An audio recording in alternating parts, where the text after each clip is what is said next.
You've been taught to wait for closure, as if one final explanation can unlock your peace. But what if the person who hurt you cannot give what they do not have? What if their silence, their confusion, their avoidance, and their unfinished words are not doors you must keep knocking on, but signs that your freedom must come from within? How to stop needing closure? From people who cannot give it is not about pretending the pain never happened. It is about learning through Buddhist wisdom that your heart can heal even when the story ends without answers. Inner freedom begins the moment you stop asking wounded people to complete what your own awareness is ready to release. This is not just another lesson about letting go. This is a quiet return to yourself. Are you ready? Let's begin. Sometimes the hardest thing to accept is not the pain itself, but the silence left behind after it. The unanswered message, the conversation that ended too suddenly, the apology that never came.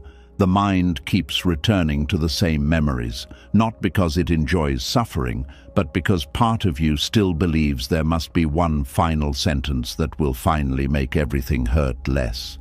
And that is where this hidden struggle begins. A strange exhaustion begins to grow inside a person when their heart becomes trapped between what happened and what was never explained. The body moves forward, but the mind quietly stays behind, replaying old words like a tired actor forced to perform the same painful scene every night. Something deep inside keeps whispering, "Maybe if I understand it one more time, I will finally be free." But freedom rarely arrives through endless mental repetition. The silent addiction to one final explanation is one of the most invisible forms of emotional suffering because it does not always look dramatic from the outside. Most people continue working, smiling, answering messages, and living normal lives while internally carrying unfinished conversations that never stop echoing in the background. Sometimes it is an ex-partner who suddenly disappeared. Sometimes it is a parent who never explained their coldness. Sometimes it is a friendship that slowly dissolved without honesty. And sometimes it is someone who hurt you deeply, then acted as if nothing happened at all. What makes these experiences so painful is not only the event itself, it is the feeling of incompleteness. Human beings naturally seek emotional resolution. The brain wants stories to make sense. It wants causes and conclusions. It wants emotional wounds to close neatly like books with proper endings. But life does not always work that way. Some chapters end in confusion. Some people walk away without explanation because they themselves are confused. And the mind struggles to peacefully accept what feels unfinished. This is why people replay old conversations over and over again. They search for hidden clues inside old sentences. They reread messages. They analyze tone. They mentally reconstruct moments from years ago, trying to discover where everything changed. The mind becomes convinced that somewhere inside those memories lies the magical sentence that will finally bring peace. But most of the time, the search itself becomes the suffering. Buddhist teachings often speak about attachment as the root of inner pain. Many people think attachment only means clinging to people or possessions. But attachment also appears in the desperate need for certainty. The mind becomes attached to understanding. It believes peace can only exist after every emotional question is answered. And because life cannot provide complete answers for every wound, the mind remains trapped in resistance. This creates a painful emotional cycle. The more confused someone feels, the more they search mentally, and the more they search mentally, the more emotionally trapped they become. The brain begins treating old memories like unfinished business. Every quiet moment becomes an opportunity for mental replay. While showering, before sleeping, during lonely afternoons. The same conversations return again and again. Many people do not even realize how addicted they have become to this process because it disguises itself as healing. They think they are trying to understand, but in reality, they are feeding emotional attachment. They are reopening wounds every day while hoping the wound will somehow heal itself through repetition. This is why some people cannot emotionally move on even years after someone leaves their life. Time alone does not heal attachment. Time only passes. Healing begins when the mind finally stops negotiating with the past. One of the most difficult truths to accept is that closure is often a fantasy created by emotional pain. People imagine a perfect conversation where the other person suddenly becomes honest, self-aware, remorseful, emotionally mature, and capable of explaining everything clearly. But reality rarely follows this script. Many people cannot even explain themselves to themselves. They act from confusion, fear, avoidance, insecurity, or emotional immaturity. Expecting deep clarity from emotionally confused people often creates endless disappointment. Sometimes the person who hurt you genuinely does not understand why they acted the way they did. Sometimes they are too ashamed to face the truth. Sometimes they avoid difficult conversations because they cannot tolerate guilt. Sometimes they rewrite the story in their own mind because accepting responsibility feels too painful. And sometimes they simply lack the emotional depth needed to give meaningful closure. But the suffering mind keeps resisting this reality. It says, "No, there must be something I missed." So the replaying continues.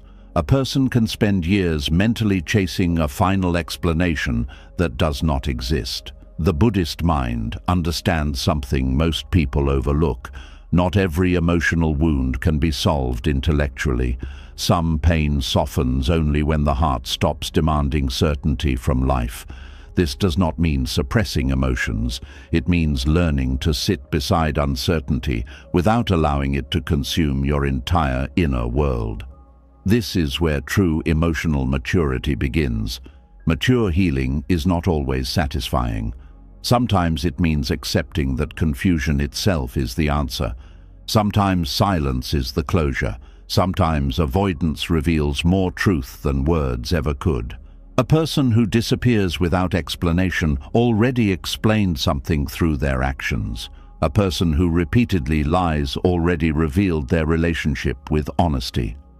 A person who refuses accountability already exposed their emotional limitations. But the wounded mind keeps searching because it believes clarity must come through words instead of patterns.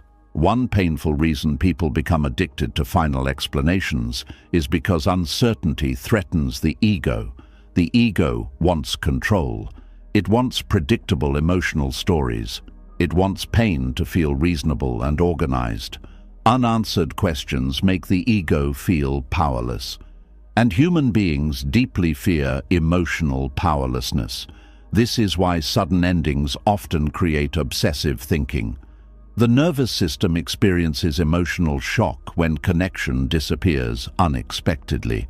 The brain begins scanning the past, trying to regain emotional stability. It searches for signs it missed. It searches for meaning because meaning creates the illusion of control, but overanalyzing rarely creates peace. It usually creates emotional exhaustion. The mind starts living in imagined conversations. A person mentally argues with someone who is no longer there. They rehearse speeches in the shower. They create fantasy apologies. They imagine finally being understood.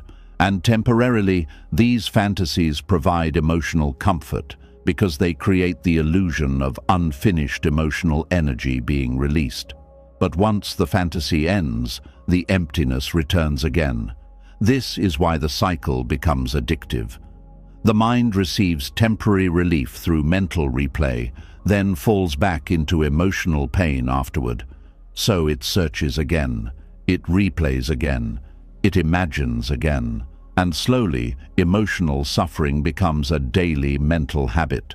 Many people become so accustomed to replaying the past that they no longer know how to emotionally live in the present moment. Buddhist teachings constantly return to awareness because awareness interrupts unconscious emotional loops. The moment you truly notice the mind replaying the same painful scene for the 100th time, something important happens. You begin separating yourself from the mental addiction. You realize the replay is not solving the pain, it is feeding it. Awareness creates space. Without awareness, people unconsciously worship their pain. They build emotional rituals around it. Sad music, old photos, repeated memories, secret checking of social media, revisiting places connected to the past.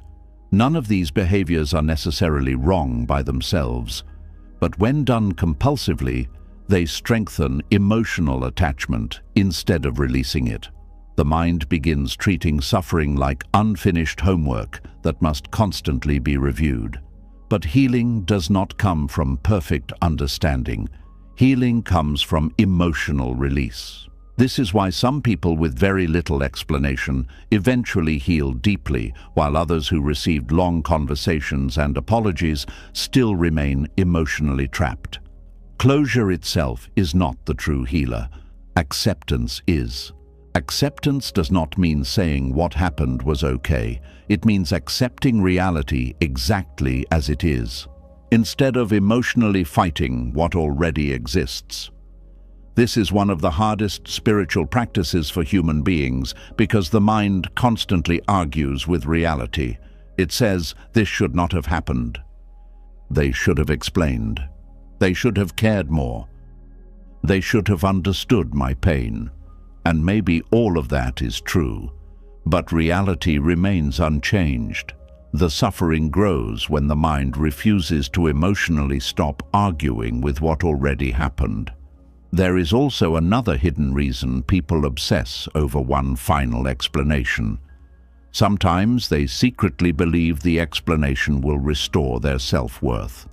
If the other person finally admits fault, apologizes correctly, or explains themselves clearly, then the wounded person feels validated.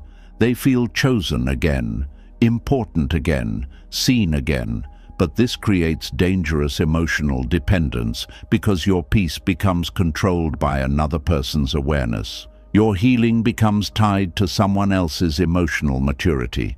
And if they never grow, apologize, or become honest, your mind remains emotionally imprisoned, waiting for permission to move forward. This is why Buddhism teaches inner freedom instead of emotional dependency. Inner freedom begins when your peace no longer requires participation from the person who hurt you. That realization changes everything. You stop begging emotionally unavailable people for emotional depth they do not possess. You stop forcing clarity from confused people. You stop searching for peace inside minds that are already lost themselves.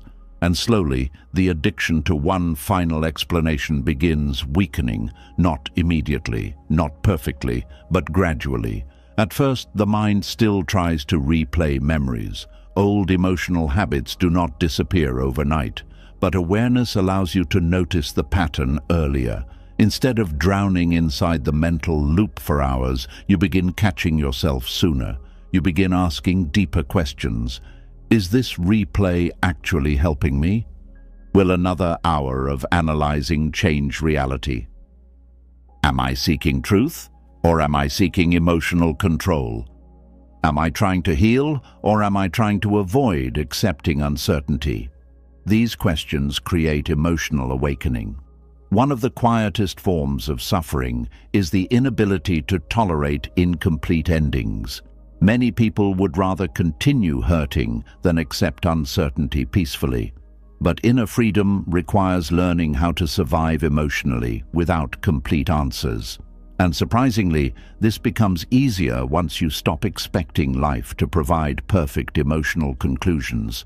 The truth is, many human beings leave relationships carrying their own unresolved pain, confusion, trauma, fear, and emotional blindness. Some people disappear because intimacy scares them. Some lie because truth threatens their self-image. Some avoid closure because accountability feels unbearable. Some remain emotionally vague because they genuinely do not understand themselves deeply enough to offer clarity. Their inability to give closure is often revealing their own inner chaos. This realization softens personal obsession. Not because their behavior becomes acceptable, but because you stop interpreting their limitations as reflections of your worth. You begin understanding that another person's confusion is not proof that you are unlovable. Their silence is not proof you are worthless. Their avoidance is not proof you deserved abandonment. Sometimes people hurt others simply because they are disconnected from themselves, and wounded people often create wounded endings. There comes a moment during healing when a person grows tired. Not dramatic exhaustion, spiritual exhaustion. The soul becomes tired of carrying the same emotional weight every day, tired of replaying conversations, tired of hoping for messages that never come, tired of mentally standing outside closed doors waiting for emotional permission to move on. That exhaustion can become the beginning of awakening, because eventually the heart quietly asks, how much of my life will I sacrifice waiting for answers from someone who may never give them? That question changes everything. For the first time, attention shifts away from the missing explanation and back toward your own inner life. You begin noticing how much beauty has been ignored while mentally living inside the past. How many peaceful moments were interrupted by emotional replay. How much energy was spent trying to solve emotional puzzles that have no solution. And slowly, the present moment begins opening again. This is why Buddhist teachings place so much importance on awareness, stillness, and non-attachment. Not because emotions are bad, but because unconscious attachment turns pain into identity. The mind becomes addicted to unresolved emotional stories because they create familiarity. Strange as it sounds, suffering can become emotionally comfortable after enough repetition. People begin introducing themselves internally through their wounds. The person who abandoned me. The betrayal I never understood. The apology I never received. But true healing begins when pain stops becoming the center of your identity. You are not the unfinished conversation. You are not the unanswered message. You are not the silence someone left behind. You are the awareness capable of witnessing pain without becoming consumed by it. And that awareness becomes the beginning of inner freedom. And slowly, a deeper realization begins to appear. Not everyone avoids closure because they do not care. Some people avoid closure because honesty would force them to confront parts of themselves they have spent years running from. The silence they leave behind is sometimes less about your worth and more about the war happening inside their own mind. That truth is uncomfortable because part of the heart still wants to believe that if they truly understood the pain they caused, they would come back with clarity, accountability, and honesty. But many people spend their entire lives avoiding themselves, and someone who cannot sit peacefully with their own emotions will struggle deeply when asked to face the damage they caused another person. Some endings leave behind more confusion than pain itself. A person disappears without warning. They become distant overnight. They slowly fade emotionally while pretending everything is normal. Their words become vague. Their explanations stop making sense. One day they speak with warmth, and the next day they act like a stranger. The mind naturally asks, why would someone do this? And this question quietly haunts people for years because human beings expect emotional experiences to follow logic. They expect that if connection was real, honesty should naturally follow. But emotional immaturity does not operate through honesty. It operates through avoidance. One of the most painful truths to accept is that many people would rather escape discomfort than face themselves honestly. Accountability forces a person to look directly at their contradictions. It forces them to see the gap between how they want to view themselves and how they actually behave. And for emotionally avoidant people, that inner confrontation feels unbearable. So instead of speaking clearly, they disappear. Instead of apologizing honestly, they become defensive. Instead of admitting confusion, they create confusion around others. Instead of facing guilt, they avoid conversations entirely. And the people left behind suffer because they keep expecting emotional clarity from someone who survives by emotionally hiding. This is why closure becomes difficult with emotionally unavailable people. Not because the truth does not exist, but because the truth threatens the fragile identity they have built around themselves. Some people spend years convincing themselves they are kind, loyal, emotionally mature, or honest. But when their actions hurt others deeply, facing that reality creates internal conflict. Psychologists sometimes call this cognitive dissonance. The mind struggles when behavior and self-image no longer match. And instead of resolving that conflict through honesty, many people unconsciously protect themselves through denial, blame shifting, emotional withdrawal, or avoidance. The human ego will often protect comfort before truth. This explains why some people suddenly rewrite history after relationships end. Someone who once said, "You meant everything to me," later acts as if the connection was meaningless. Someone who promised forever suddenly behaves cold and detached. To the wounded person, this feels cruel and confusing. But internally, the avoidant person may be trying to escape emotional guilt by emotionally minimizing the significance of what happened. Because if they fully acknowledge the depth of the connection, they must also face the depth of the pain they caused.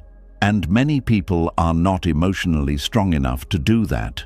This is where Buddhist teachings become deeply important, because Buddhism teaches that unconscious people often create unconscious suffering.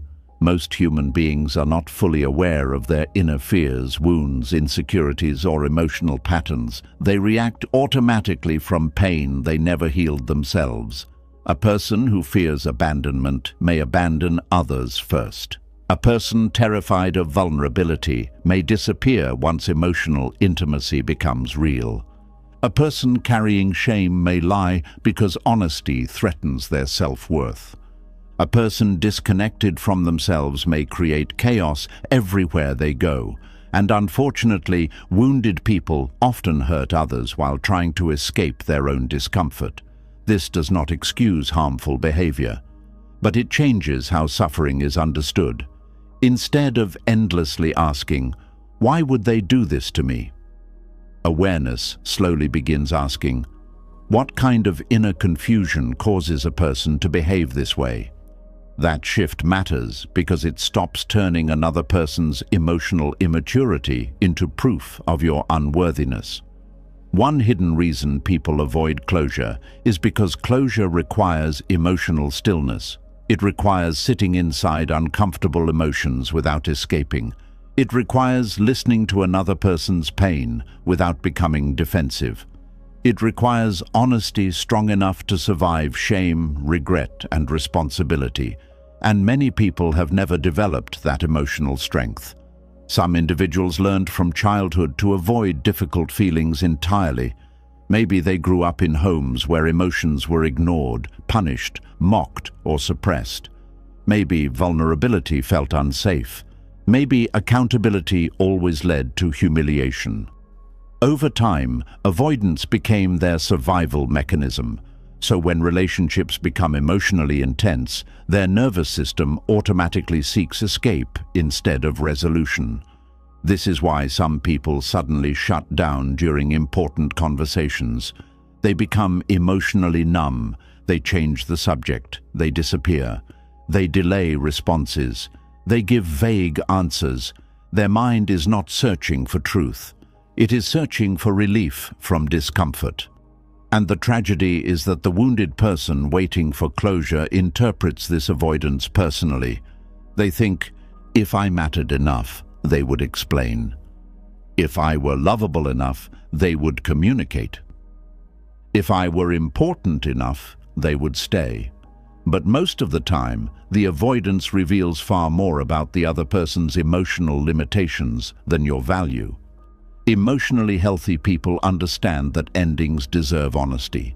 Even painful honesty creates less suffering than emotional disappearance. But emotionally avoidant people fear truth because truth forces self-confrontation.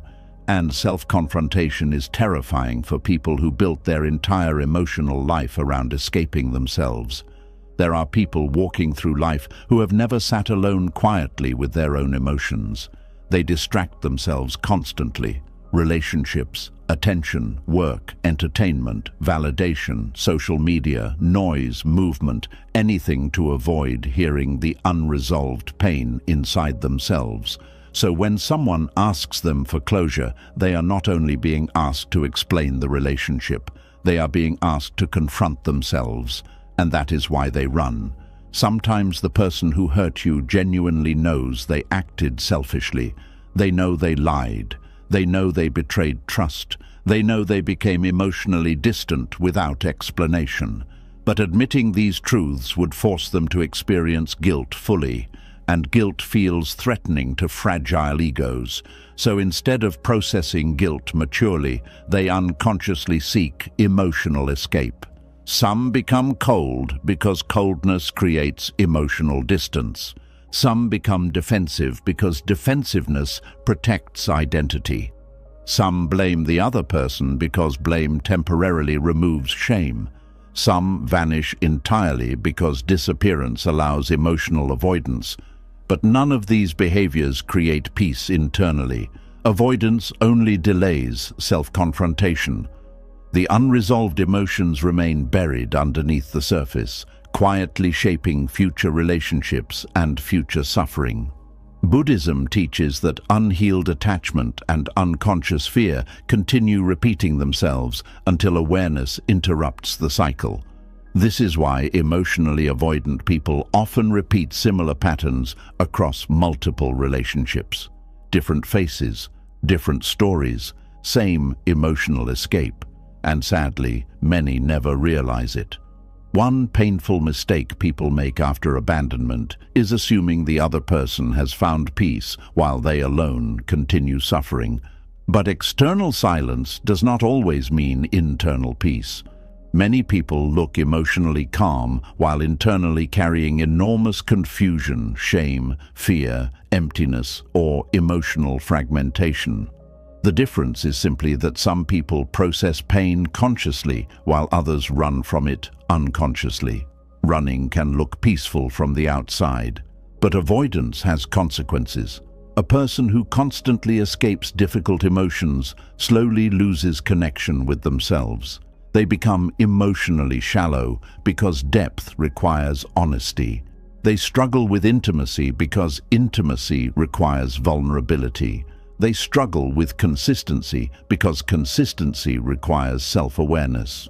Eventually, their entire emotional life becomes built around temporary relief instead of genuine peace. And this explains why some people move quickly from one relationship to another after emotionally hurting someone. It is not always because they healed quickly.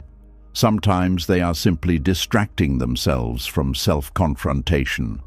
Distraction is easier than awareness. A person can avoid silence for years, but eventually life forces everyone inward.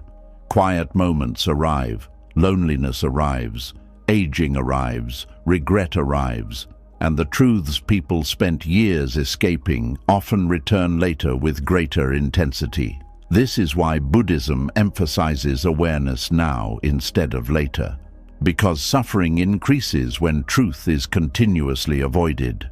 The person seeking closure often believes they are the only one emotionally struggling. But emotionally avoidant people suffer too, though differently. Their suffering simply hides beneath numbness, distraction, ego, or emotional detachment. Some become experts at pretending nothing affects them because feeling deeply threatens emotional collapse. And unfortunately, modern culture sometimes rewards emotional avoidance. People praise detachment while secretly carrying unresolved wounds. They call avoidance moving on. They call emotional suppression strength. But true strength is not emotional numbness. True strength is the ability to face reality honestly without escaping yourself.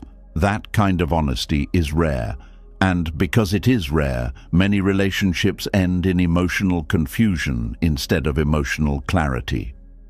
There is another reason people avoid closure that few talk about openly. Sometimes giving closure would destroy the image they carefully maintained during the relationship. Honest closure may require admitting manipulation, dishonesty, selfishness, fear, cowardice, or emotional inconsistency. And some people protect their image more fiercely than they protect truth. This is why certain individuals become strangely cold after causing pain. They unconsciously distance themselves emotionally because empathy threatens the false story they tell themselves about who they are. If they fully empathize with your suffering, they must acknowledge their role in creating it. And many egos resist this deeply, but the wounded heart keeps waiting because it believes enough love, patience, or understanding will eventually make the other person emotionally honest. Unfortunately, emotional honesty cannot be forced. A person must choose self-awareness willingly, and many never do. This realization hurts deeply at first because it removes fantasy. The fantasy says, one day they will finally understand. One day they will explain everything. One day they will apologize sincerely. But reality is often less satisfying. Some people remain emotionally disconnected from themselves for years. Some continue repeating harmful patterns without reflection. Some spend their lives avoiding accountability entirely, and waiting endlessly for emotional maturity from someone committed to avoidance becomes its own form of suffering. At some point, healing requires accepting that another person's inability to face themselves cannot become the prison of your own inner life. This is where compassion becomes important, but not naive compassion. Buddhism does not teach blind tolerance for harmful behavior. It teaches understanding without hatred. There is a difference. Hatred keeps emotional attachment alive because the mind remains tied to the person through resentment. But understanding softens emotional obsession. You begin seeing human beings more clearly. You see how unconscious fear controls behavior. You see how unresolved wounds create destructive patterns. You see how ego protects itself through avoidance.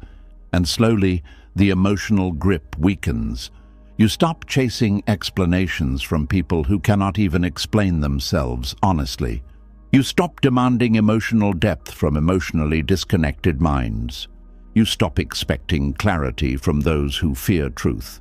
And most importantly, you stop turning their confusion into your identity. This creates enormous emotional freedom, because the moment you realize another person's avoidance reflects their relationship with themselves, not your worth, the heart begins releasing unnecessary self-blame.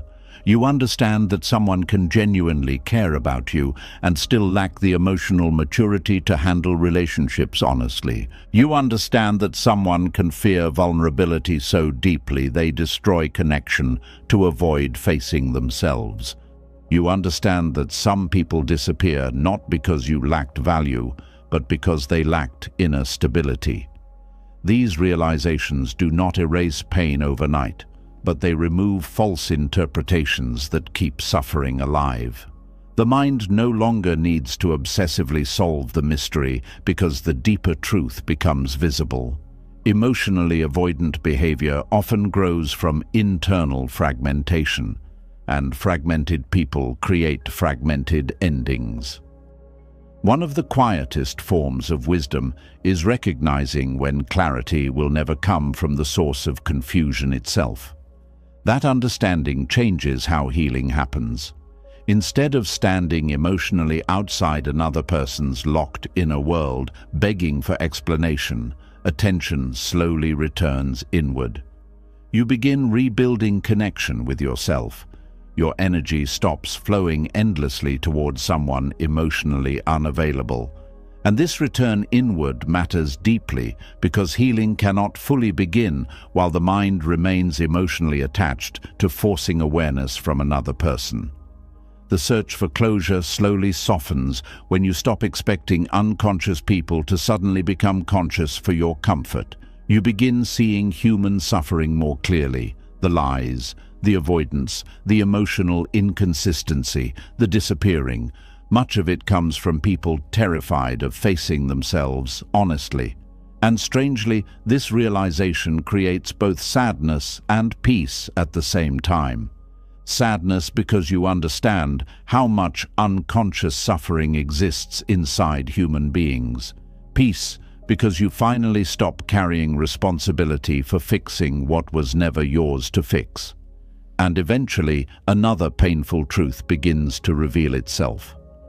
Sometimes the deepest suffering does not come from the betrayal, the abandonment, or even the silence itself. It comes from waiting for accountability, waiting for recognition, waiting for the moment someone finally says, "I was wrong, and I understand the pain I caused you." But many people spend years emotionally trapped inside that waiting. A quiet heaviness begins forming inside the heart when an apology never arrives.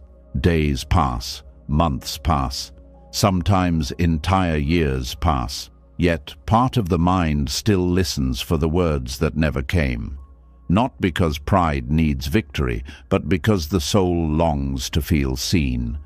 There is a deep human ache that appears when pain is ignored, as if it never mattered. And this is where emotional imprisonment quietly begins. The emotional prison of waiting for an apology that may never come is one of the most exhausting forms of attachment because it ties your inner peace to another person's awareness. Your healing becomes dependent on whether someone else grows enough to acknowledge reality honestly. And when they never do, the mind remains suspended between anger, grief, confusion, and hope. A person can continue living externally while internally waiting for emotional justice that never arrives. This waiting changes people slowly. At first, they simply want acknowledgement. They want the other person to recognize the damage they caused. They want honesty. They want emotional accountability. But over time, the waiting becomes heavier. The mind begins replaying scenes over and over, trying to mentally force an apology into existence. It says, how can they act normal after what happened? How can they move on without saying sorry? Do they even realize what they did to me? Do they even care? And underneath these questions lives something even more painful: the fear that your suffering was invisible. Human beings naturally want emotional experiences to be recognized. When someone hurts us deeply and never acknowledges it, the nervous system struggles to process the experience completely. The pain feels emotionally unfinished because accountability never arrived to validate reality. This is why missing apologies hurt more than people realize. An apology is not just words. A sincere apology says, I see your pain. I understand my impact. I acknowledge reality. You were not crazy for hurting. Without those confirmations, many people begin emotionally questioning themselves. They replay events repeatedly, trying to prove their own pain was real. And this becomes dangerous because self-trust slowly weakens. Buddhist teachings speak deeply about attachment because attachment often disguises itself as emotional fairness. The mind says, I deserve an apology. And sometimes that is absolutely true.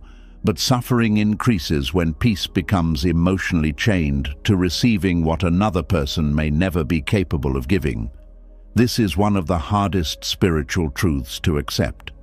Some people genuinely lack the awareness required for real accountability. Some are too emotionally immature to face guilt honestly.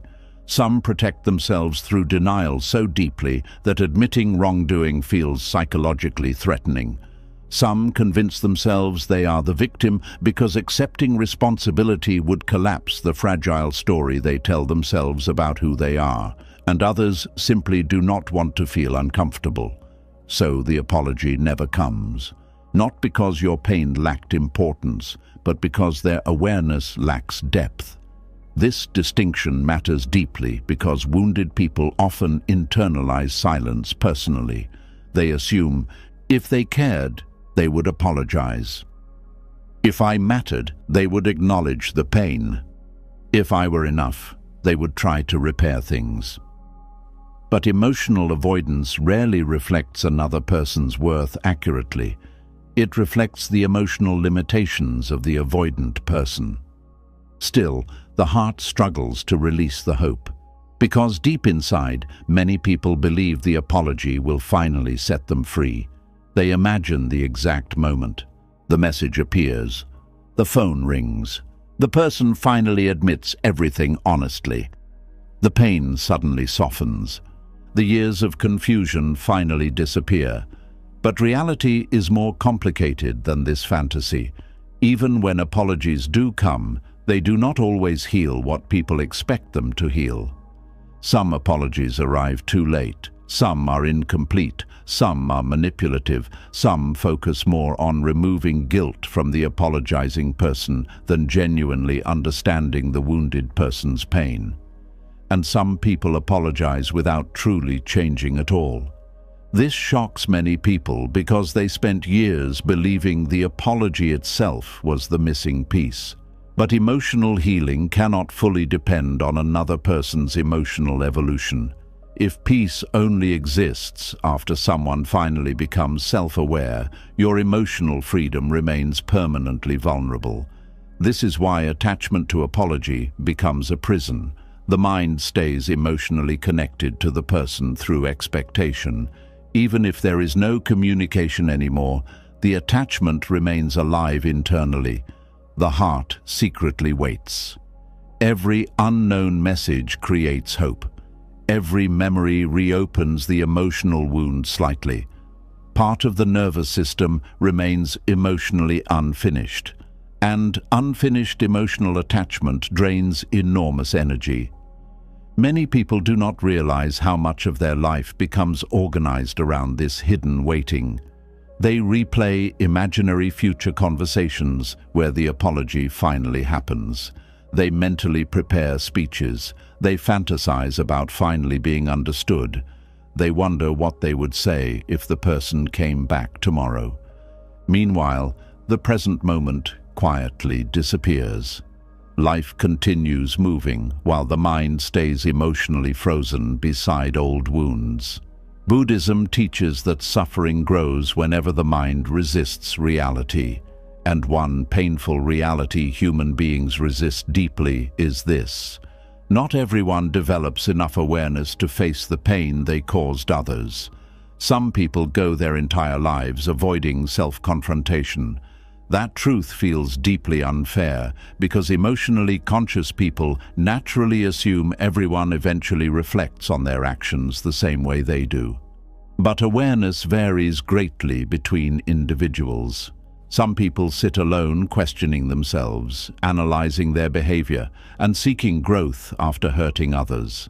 Others distract themselves immediately, suppress guilt, rewrite stories, or emotionally disconnect completely.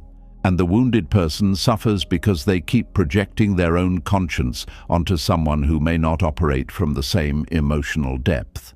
This creates endless confusion. A deeply empathetic person cannot understand how another human being could hurt someone and remain silent afterward. Their own conscience would never allow it. So they keep searching for hidden explanations because accepting the simpler truth feels too painful.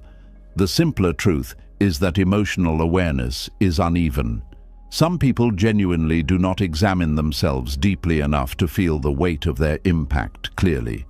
Others feel it briefly, then escape it through distraction, ego, rationalization, or emotional suppression.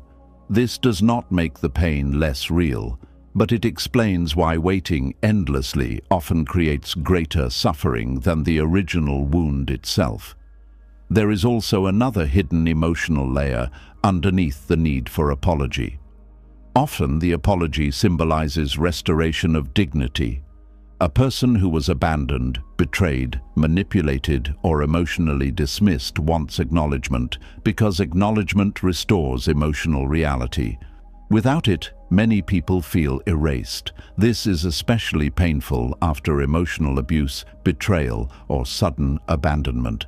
The nervous system struggles not only with the pain itself, but with the lack of recognition afterward. It feels as if the entire experience became emotionally invisible, and invisibility creates deep loneliness.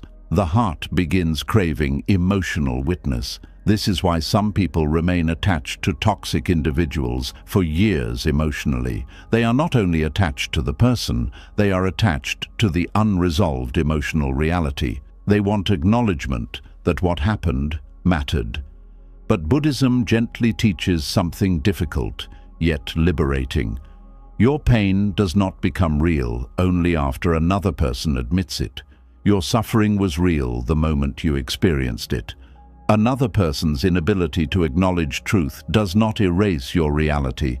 This realization slowly rebuilds self-trust, because healing begins when your nervous system no longer depends on external validation to confirm your inner experience.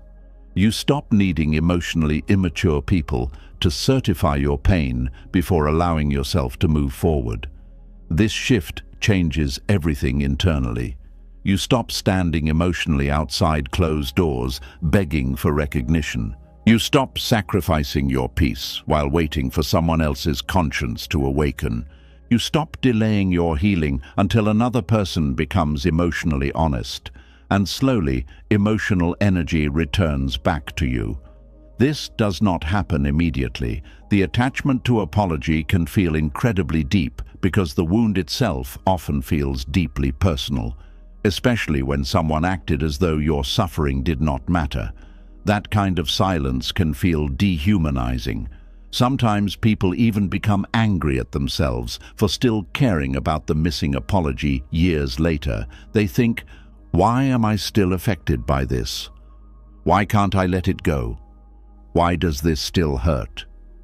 But the nervous system seeks emotional resolution naturally. There is nothing weak about wanting acknowledgement. The suffering begins when your entire emotional freedom becomes dependent on receiving it. That dependence quietly gives another person control over your inner life. This is why Buddhist teachings constantly point inward, not because external behavior does not matter, but because waiting for others to become conscious often delays your own liberation.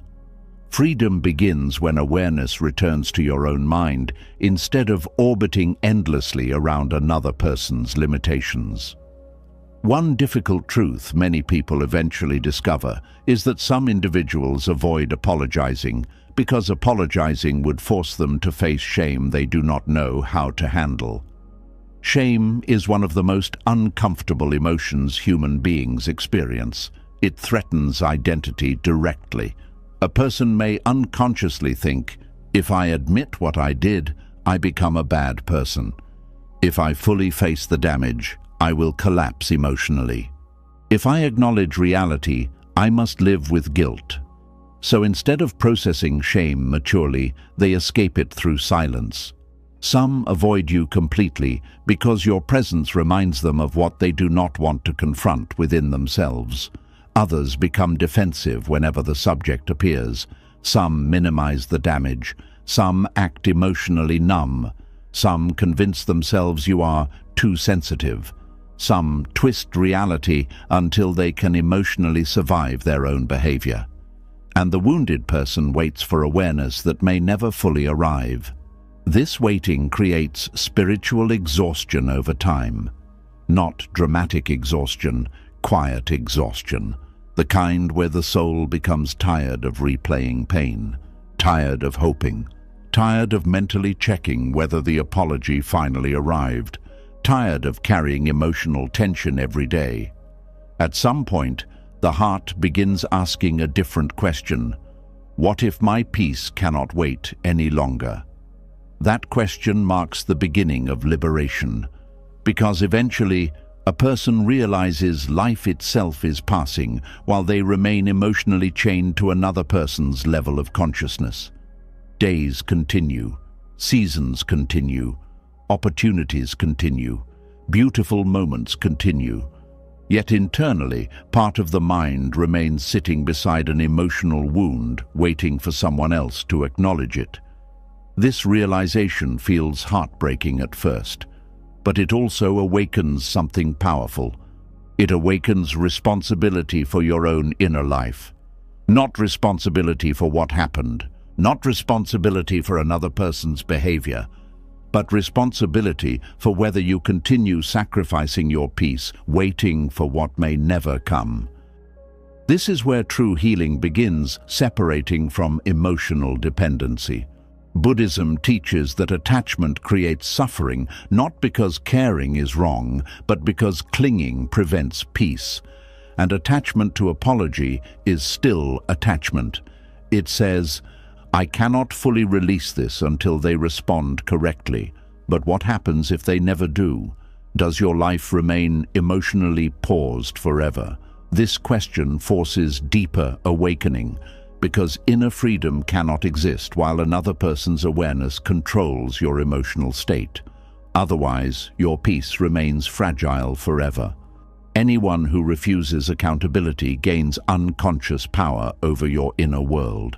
And many people unknowingly surrender years of emotional life this way. The heart slowly heals when it understands something deeper. An apology can be meaningful, but it is not the source of your worth. Accountability can help, but it does not define whether your pain mattered. Another person's silence may reveal their emotional limitations, but it does not determine your reality. This understanding restores emotional sovereignty. You stop waiting for permission to heal. You stop waiting for external acknowledgement before trusting your own experience. You stop allowing unconscious people to decide whether your suffering deserves compassion. And this creates enormous inner relief. Not because the wound instantly disappears, but because the emotional struggle against reality softens. The nervous system no longer lives in constant anticipation. The mind no longer circles endlessly around the same unanswered emotional need. Instead, awareness slowly returns to the present moment.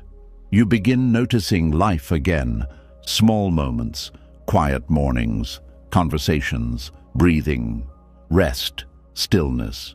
The emotional prison begins opening. And strangely, one of the most healing realizations arrives quietly. Sometimes the apology you waited for was never actually about words. Deep down, you were searching for peace, dignity, acknowledgement, and emotional safety. But those things can slowly be rebuilt within yourself. Not perfectly, not instantly, but genuinely. Because true inner freedom begins the moment your healing no longer depends on whether another person finally learns how to see clearly. And slowly, after enough waiting, enough replaying, and enough emotional exhaustion, another realization quietly begins to surface. Even when answers finally arrive, the pain does not always disappear. Even when you understand why someone hurt you, abandoned you, betrayed you, or became cold, the heart can still ache in exactly the same place. Because understanding is not always the same thing as healing.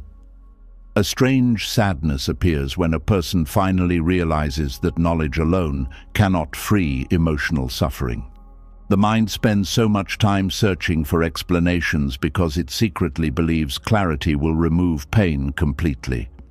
It believes that if everything finally makes sense, peace will automatically follow. But many people eventually discover something heartbreaking. Sometimes you can understand someone perfectly and still suffer deeply from what they did, and that realization changes the entire journey of healing. The ego often confuses understanding with emotional liberation Because the ego believes every wound can be solved intellectually. It treats emotional pain like a puzzle. It wants reasons. It wants causes. It wants complete psychological explanations for every betrayal, rejection, silence, and disappointment. The ego believes that once the mystery is solved, the suffering will disappear. But the heart does not always heal through logic. This is why people can spend years analyzing another person's behavior without becoming emotionally free from it. They learn attachment styles. They study trauma responses.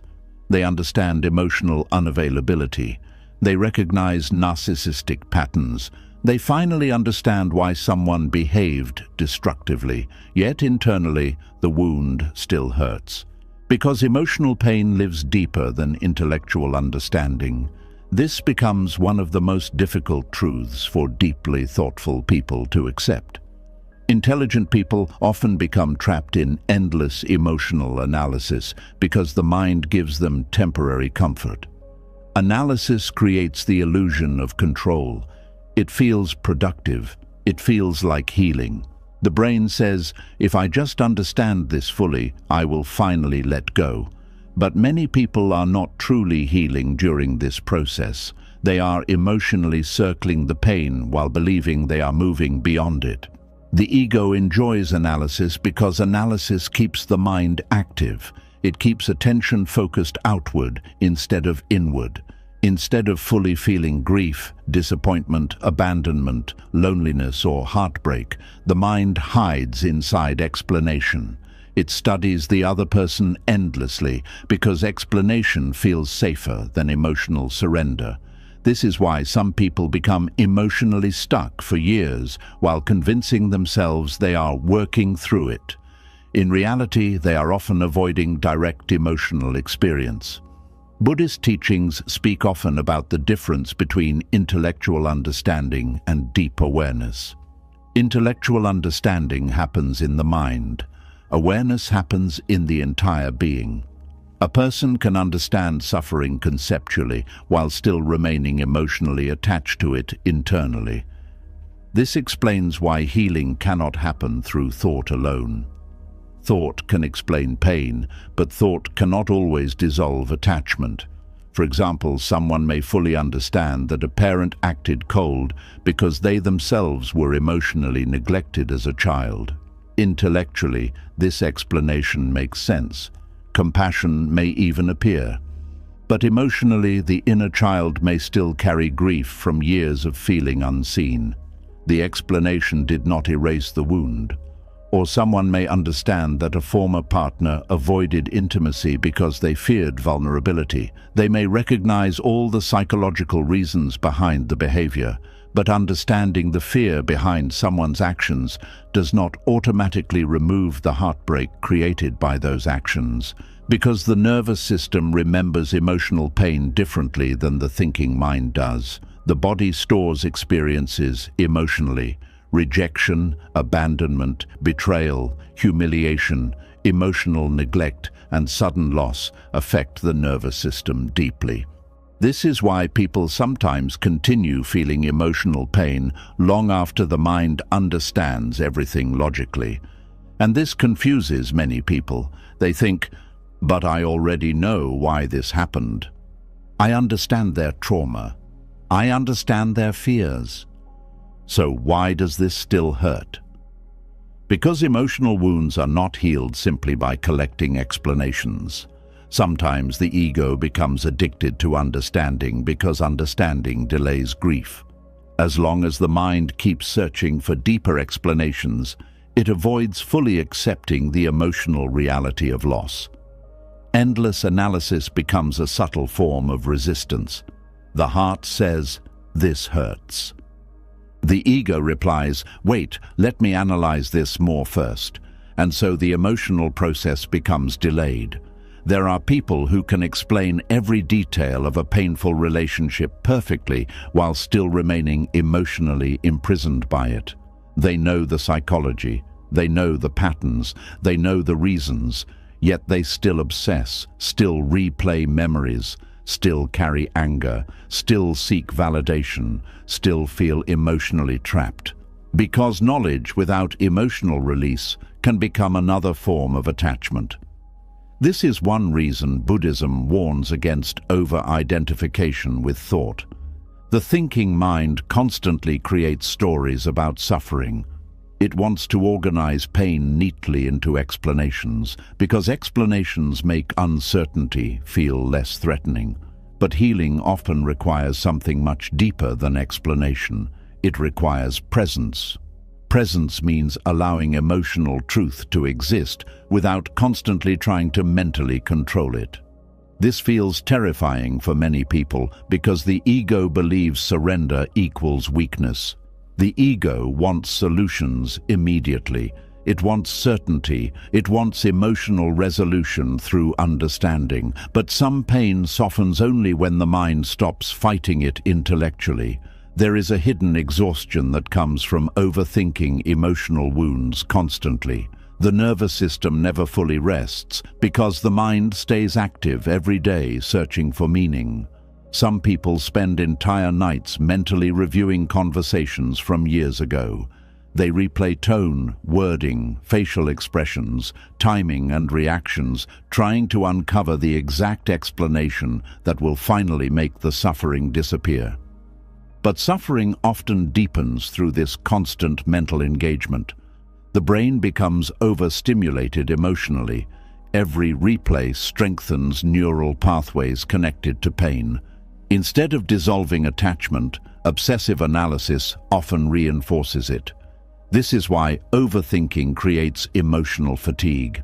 The mind begins carrying emotional noise constantly. Even peaceful moments become interrupted by sudden memories and mental analysis. The person cannot fully relax because part of the brain remains emotionally trapped inside unfinished emotional investigation. And sadly, many mistake this exhaustion for healing progress. Buddhist wisdom gently teaches something very different. True healing begins when awareness notices the suffering created by endless mental grasping itself. The issue is not only the original wound anymore. The issue becomes the constant mental struggle against the wound. This changes everything, because suddenly the focus shifts away from solving the past and toward understanding the present suffering being created internally right now. The ego hates this shift because the ego prefers external focus. It wants to keep studying the other person endlessly. It wants to keep searching for hidden answers. It wants to keep proving why the suffering happened. But awareness asks a different question. What is this endless searching doing to your inner peace? That question begins awakening deeper understanding. Many people believe they need complete understanding before allowing themselves to move forward emotionally. But often this belief hides fear underneath it. The fear says, if I stop analyzing, I will lose control. If I stop thinking about it, maybe what happened will feel meaningless. If I let go without complete understanding, maybe I am betraying my own pain. So the mind continues holding tightly to explanation. But healing does not dishonor pain. Healing honors pain by allowing it to soften naturally instead of endlessly reopening it mentally. One difficult truth is that human beings are too complex to ever fully understand completely. Even people themselves often do not understand their own motivations clearly. Human behavior is shaped by unconscious fear, childhood conditioning, insecurity, trauma, ego, emotional blindness, social influence, shame, attachment, loneliness, and survival instincts. Trying to fully explain every painful behavior perfectly is often impossible. Yet the ego keeps trying because uncertainty feels unbearable. This is why some people become trapped in endless emotional research after heartbreak or betrayal. They consume psychology videos constantly. They read relationship books obsessively. They search endlessly for answers online.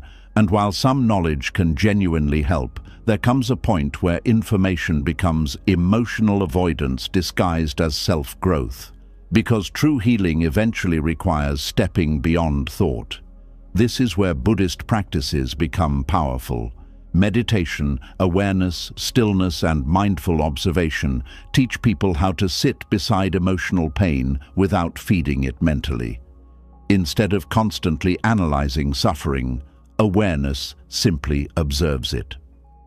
At first, this feels uncomfortable. The ego becomes restless without mental stimulation. It wants to continue solving, replaying, analyzing, and interpreting. But slowly, awareness notices something important. Thoughts themselves often prolong suffering. The mind says, "Why did they do this? How could they hurt me? What did I miss? What if I had said something different?" And every question pulls emotional energy back into the wound again. But awareness quietly notices the pattern without becoming trapped inside it. This creates emotional space. For the first time, a person begins experiencing moments where pain exists without becoming their entire identity. They realize they do not need to solve every emotional mystery in order to breathe peacefully again. And this realization feels deeply liberating. One reason the ego clings so strongly to understanding is because understanding creates emotional superiority. The mind secretly feels safer when it can explain the other person psychologically. It says, "They acted that way because they were damaged. They were emotionally immature. They feared intimacy." And maybe all of that is true, but sometimes the ego uses understanding to avoid vulnerability. Explanation becomes armor. Instead of grieving openly, the mind hides behind psychological interpretation. This is why some people sound emotionally wise while still carrying enormous unresolved pain internally. True healing is usually quieter. It does not constantly need to explain itself. It does not obsessively replay the past. It does not require endless mental justification. Healing begins when the nervous system slowly stops living in emotional survival mode. And that process takes gentleness, not just understanding. Many people underestimate how deeply emotional pain affects the body. Chronic overthinking activates stress responses repeatedly. The body remains tense, sleep becomes difficult, breathing changes, muscles tighten, the nervous system stays hyper-alert. Emotional analysis may appear intellectual on the surface, but underneath it often lives physical suffering. This is why awareness of the body matters deeply during healing. Buddhist teachings often return attention to breathing, because breathing reconnects awareness to the present moment, instead of the endless mental world of explanation. The present moment becomes healing because it interrupts obsessive emotional time travel. The ego lives in past and future. Awareness lives here, and healing happens here too. Another hidden danger of confusing understanding with healing is that people sometimes remain emotionally connected to painful relationships through analysis itself. They continue thinking about the other person every day under the excuse of trying to understand. But emotionally, the attachment remains active. The relationship may be over physically, yet mentally it continues living constantly inside the mind. This prevents emotional closure from naturally forming, because attention is energy.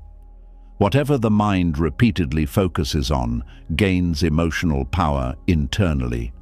Endless analysis keeps emotional wounds alive much longer than necessary. This does not mean suppressing thought completely. Reflection can absolutely help healing. Understanding patterns can create awareness. Recognizing unhealthy behavior can prevent future suffering. But there is a difference between healthy reflection and compulsive mental attachment. Healthy reflection eventually creates peace. Compulsive analysis creates exhaustion. The body feels the difference immediately. One leads toward clarity and release. The other leads toward emotional looping, and awareness slowly learns how to recognize these differences. A profound moment often arrives during healing when a person finally admits, "I understand enough already." That sentence changes something internally because the search finally softens. The person stops demanding complete psychological certainty before allowing themselves to heal. They stop trying to decode every detail endlessly. They stop treating emotional pain like a mathematical problem that can be perfectly solved through thought. Instead, they begin allowing life to move again. This is one of the quietest forms of spiritual maturity, not needing every wound to become fully explainable before releasing attachment. The ego struggles deeply with this because the ego believes emotional safety comes through total understanding. But awareness discovers something much deeper. Peace comes not from controlling emotional uncertainty, but from learning to live gently beside it. This changes how suffering is experienced entirely. The heart becomes softer, the mind becomes quieter, the nervous system becomes calmer. Not because every answer finally arrived, but because the obsession with needing complete answers finally loosened its grip. And slowly, healing begins happening beneath thought itself, not through endless explanation, not through intellectual mastery, but through acceptance, presence, compassion, stillness, and emotional release. This is why someone can understand another person completely and still need time to heal emotionally afterward. Healing is not only about information. Healing is about allowing the body, heart, mind, and spirit to slowly stop carrying survival tension. And that process cannot be forced through thought alone. Eventually, awareness begins recognizing something deeply important. The endless search for understanding was often an attempt to avoid sitting quietly with pain itself. But once pain is finally allowed to exist without constant mental resistance, something surprising happens. It slowly begins losing its power naturally, not because it was solved intellectually, but because it was finally felt honestly, without endless grasping. And this becomes the beginning of real inner freedom. Continuing in the same style from your uploaded sample, and when the mind finally begins to see that understanding alone is not healing, a deeper question rises quietly inside the heart. What happens when there is no understanding at all? What happens when the answer never comes, the reason stays hidden, and the story remains open like a door swinging in the wind? This is where many people suffer the most, not because the question is too powerful, but because the mind refuses to let the question remain unanswered. There are questions that hurt at first because something painful happened, but they keep hurting because the mind keeps touching them. Why did they leave like that? Why did they change so suddenly? Why did they say those things and then disappear? Why did they act as if the bond meant nothing? Why did they never explain? At the beginning, these questions seem natural, even necessary. The heart is trying to find its balance. The mind is trying to make sense of emotional shock. But over time, if awareness does not enter, the question slowly becomes a room you live inside. And this is the Buddhist truth most people resist. Not every question must be answered for peace to return. Some questions must be held gently until they lose their sharpness. Some questions must be allowed to exist without becoming the center of your life. Some questions must be seen clearly as thoughts, not commands, because unanswered questions do not always destroy peace by themselves. The suffering grows when the mind says, "I cannot rest until I know." That sentence becomes the chain. The mind believes certainty is safety. It believes that if every confusing event can be explained, then the heart will finally stop trembling. But life is not built to satisfy every demand for certainty. People are complicated, memories are incomplete, emotions are messy. Some endings happen in silence. Some people leave without knowing how to speak honestly. Some wounds come with no clean reason attached to them.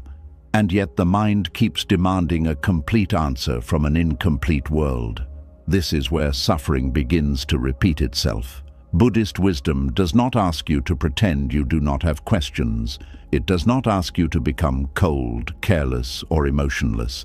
It asks you to look closely at the way the mind clings. It asks you to notice when a question has stopped being a doorway to wisdom and has become a cage of pain, because there is a difference between asking from awareness and asking from attachment. Awareness asks, then listens, then accepts what is available. Attachment asks, then demands, then suffers when life stays silent. Many people think they are searching for truth, but they are really searching for control. They want the answer because uncertainty feels too open, too vulnerable, too painful. The unknown makes the ego feel small. It reminds the heart that not everything can be managed, predicted, or repaired. So the mind keeps circling the same question, hoping that if it thinks hard enough, the discomfort of not knowing will disappear. But thinking does not always remove discomfort. Sometimes thinking protects discomfort and keeps it alive. This is why unanswered questions can follow a person for years. The person may grow older, meet new people, move to a new place, build a new life, and still carry the same question inside like a stone in the chest.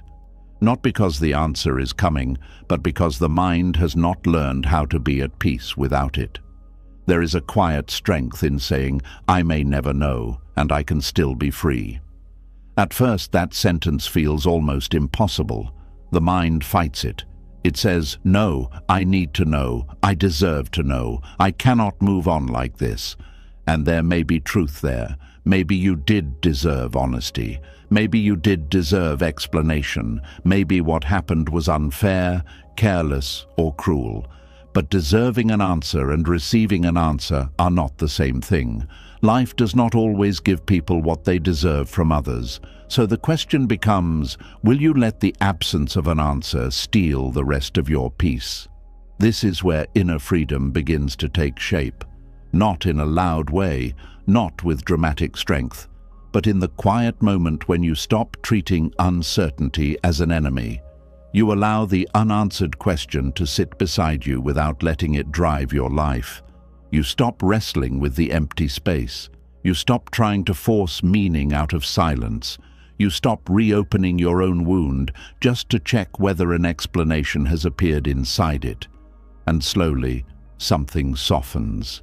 The mind does not become blank. The past does not vanish. The memory does not suddenly become beautiful. But the relationship with the question changes. It no longer owns the whole room. It becomes one part of your experience, not the center of your identity. This is the beginning of peace.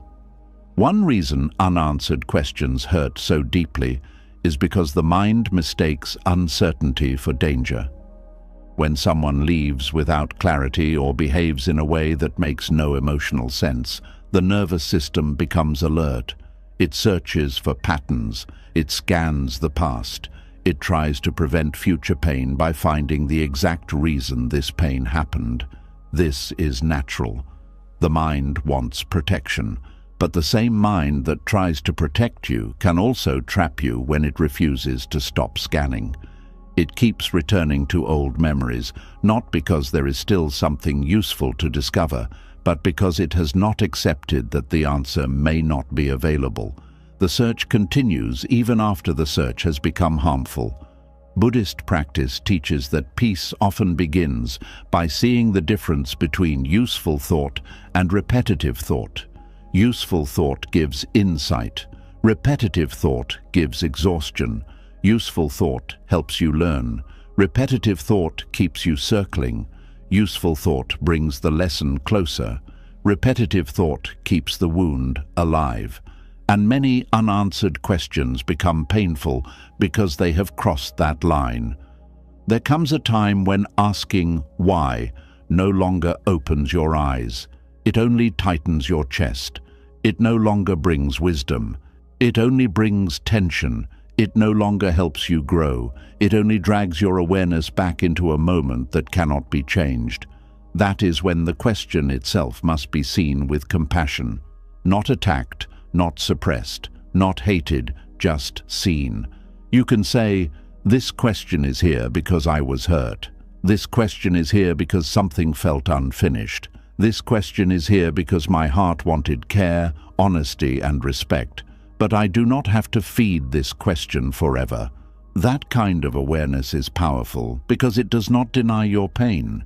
It honors the pain without obeying every thought that rises from it. The mind will ask again, why did it happen? Why did they act that way? Why did they never explain? And each time, awareness can gently return. I do not know, and I do not need to punish myself for not knowing. This is not weakness. This is discipline of the heart. Most people think discipline means forcing yourself to do hard things outside. But sometimes the deepest discipline is internal. It is refusing to follow every painful thought back into suffering. It is refusing to turn uncertainty into endless self-torture. It is refusing to make your peace depend on answers that may never arrive. And this is where Buddhist wisdom becomes deeply practical. The Buddha often pointed to the suffering created by clinging.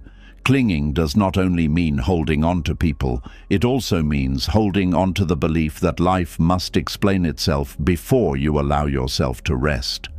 It means holding on to the demand that every emotional wound must make perfect sense before healing can begin.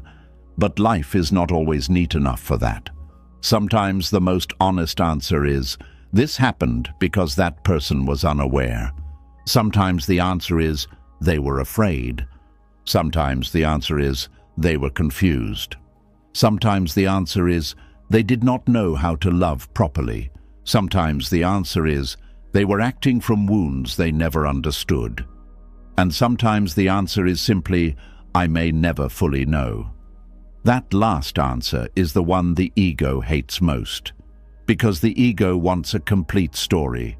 It wants a clear villain, a clear reason, a clear lesson, and a clear ending. But spiritual freedom often begins when you stop needing every story to become complete before you reclaim your life. There is a rare peace in letting life remain partly mysterious, not because mystery is comfortable, but because fighting mystery forever is exhausting. Think about how much energy is lost to unanswered questions. Energy that could have gone into rest, into prayer, into growth, into creativity, into friendships, into your body, into your future, into building a life that feels safe again. Instead, the mind keeps spending that energy on a locked door, asking it to open. But some doors stay closed. And sometimes peace begins when you stop bleeding your life into the handle. This does not mean the unanswered question will never return. It may return on quiet nights. It may return when a memory appears unexpectedly. It may return when you see something that reminds you of that person or that season. But returning is not the same as controlling. A thought can visit without becoming your home.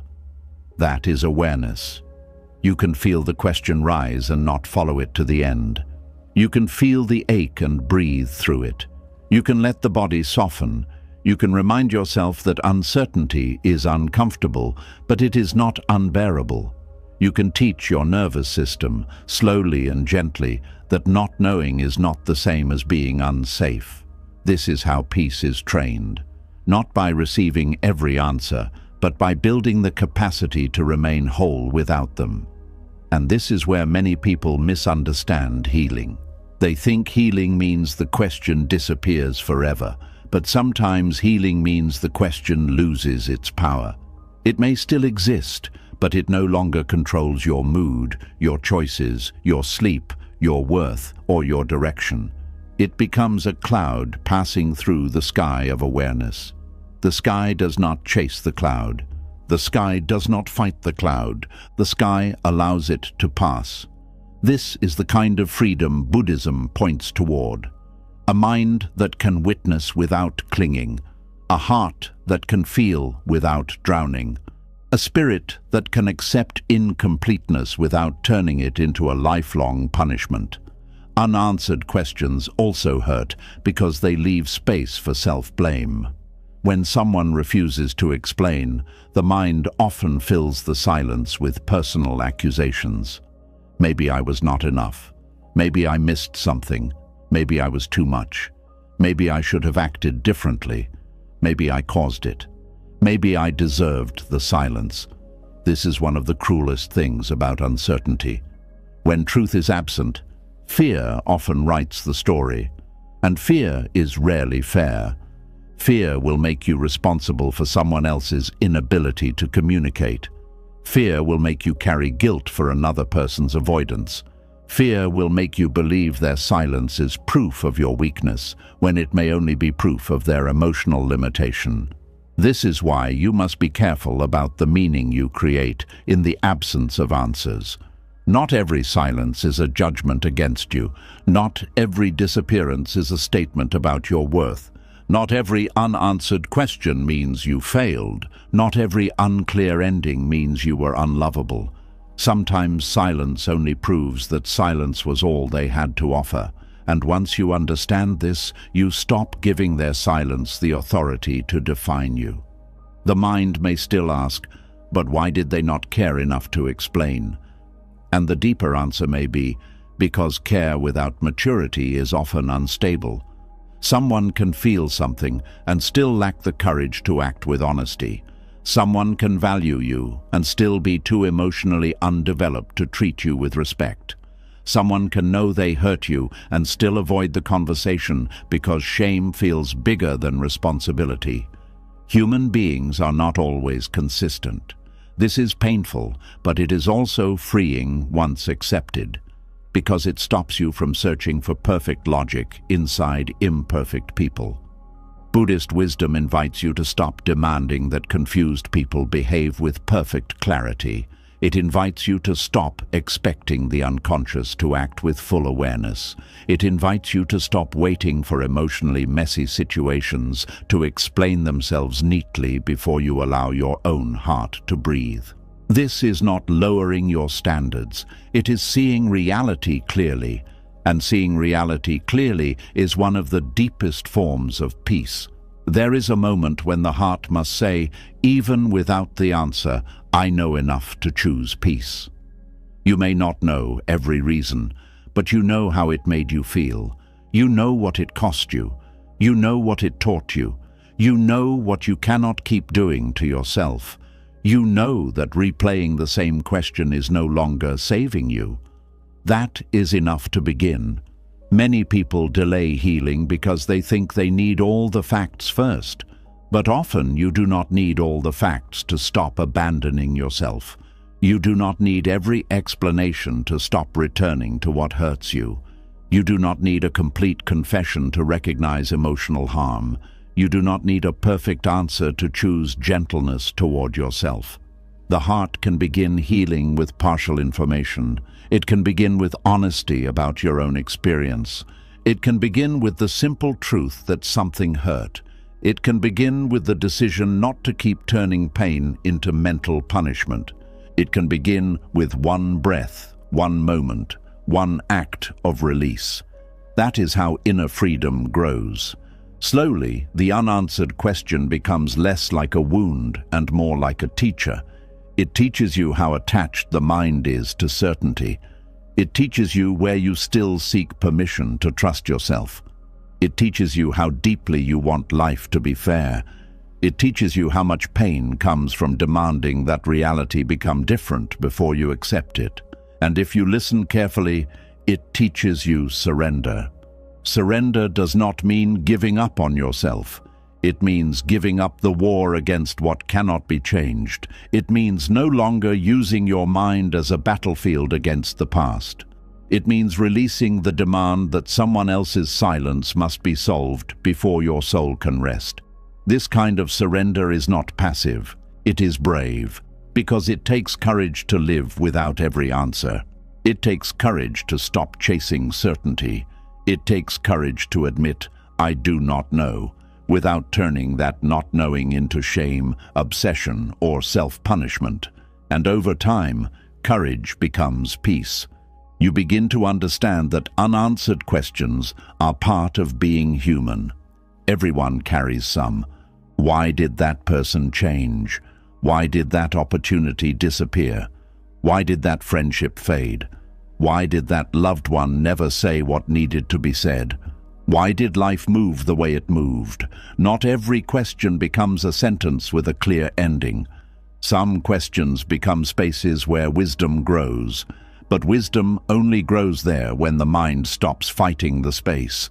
If you keep filling the silence with fear, the silence becomes suffering. If you fill it with awareness, it becomes a place of awakening. The same unanswered question can either become a prison or a doorway, depending on how you relate to it. This is why Buddhism keeps bringing you back to the present moment. The unanswered question lives in the mind's relationship with the past. Peace lives in the body's return to now. When you breathe and notice the present, you are teaching yourself that life is still here. You are not trapped inside the old story. You are here, breathing, listening, feeling, growing. The past left a question. The present offers a breath. And the breath is where freedom begins. Not because breathing solves everything, but because it brings you back from the mental world of endless searching. It reminds you that you are alive beyond the wound. You are more than the mystery. You are more than the silence. You are more than the answer you never received. At some point, the deepest closure may sound like this.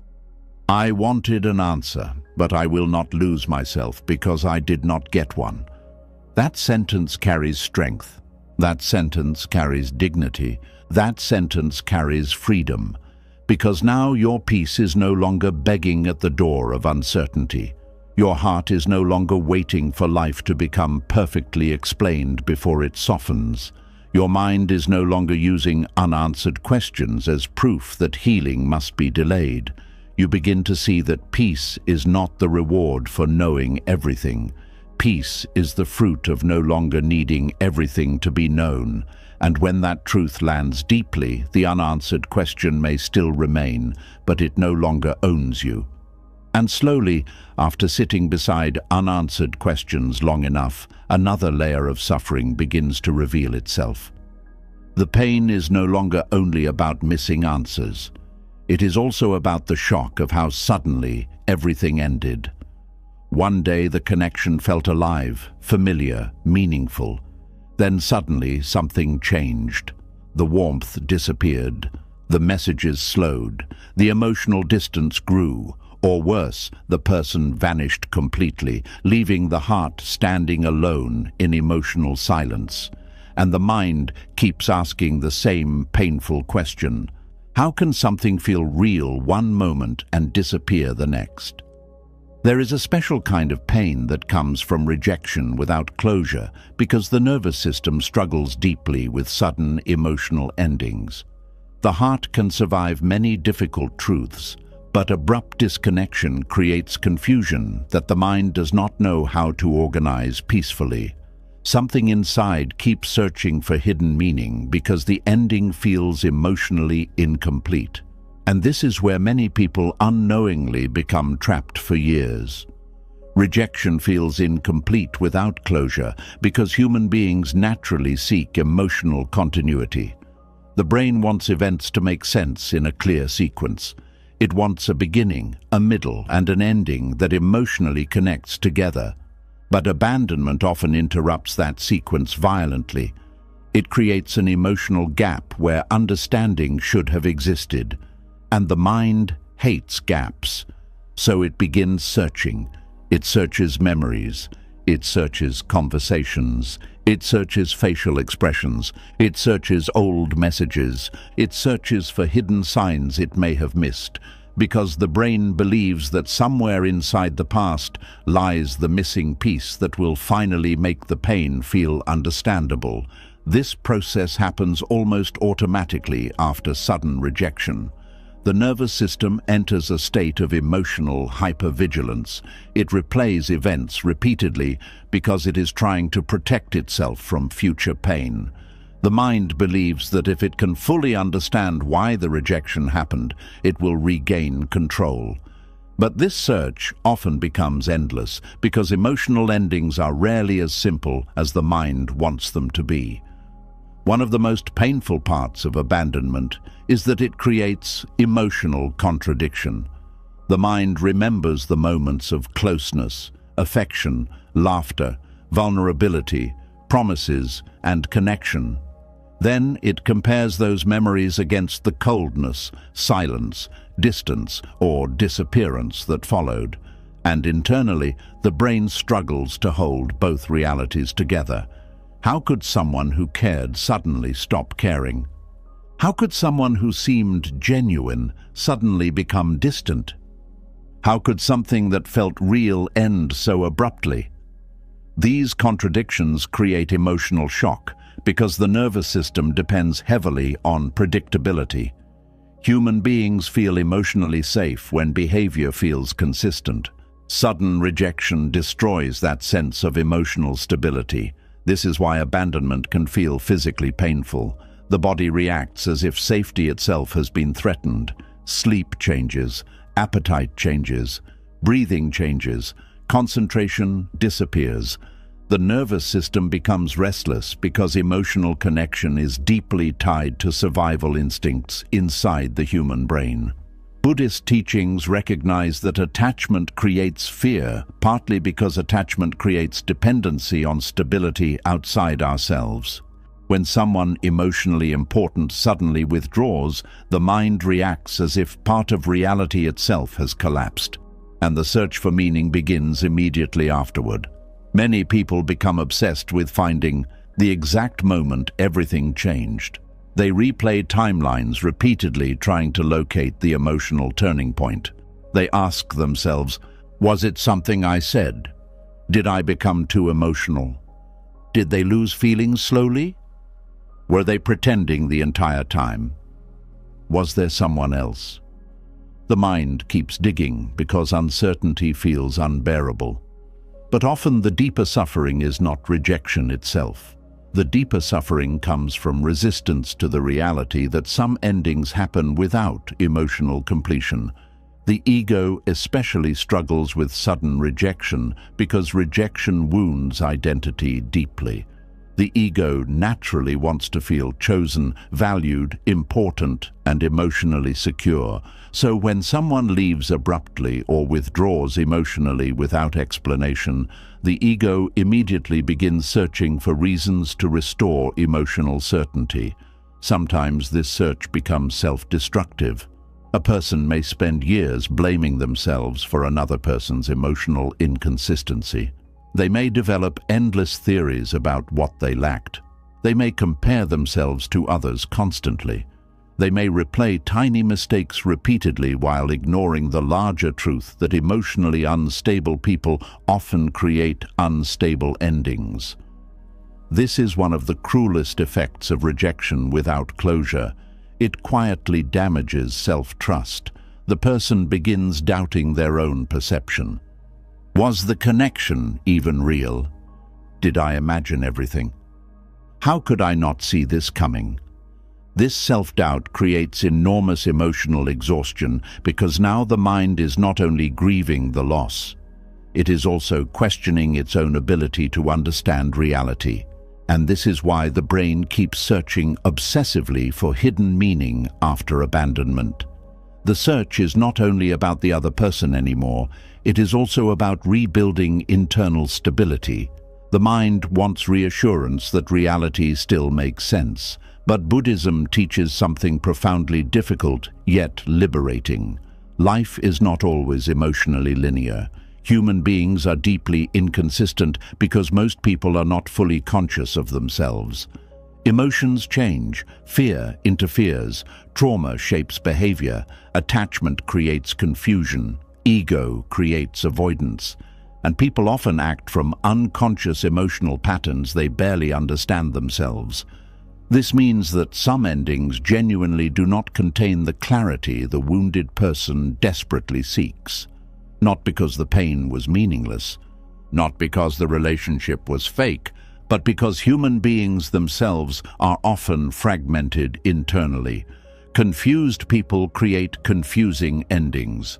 This truth hurts because the heart wants clean emotional conclusions. It wants a final conversation where everything suddenly becomes understandable.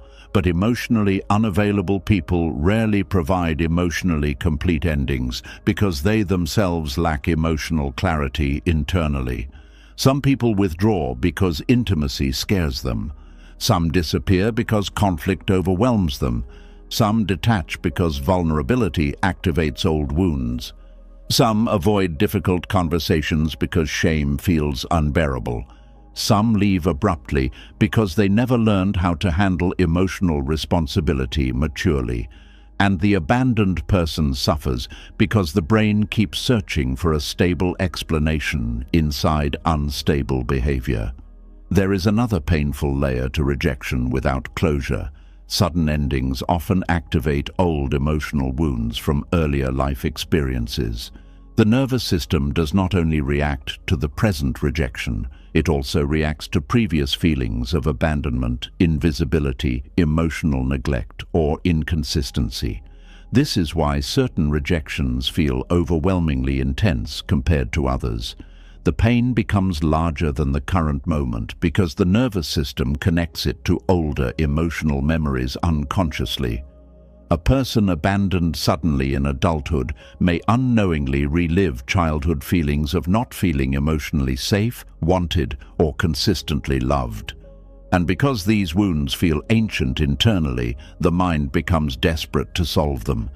This desperation often disguises itself as obsession over the other person, but underneath the obsession is usually a deeper longing. Please make this pain make sense. Please make me feel emotionally safe again.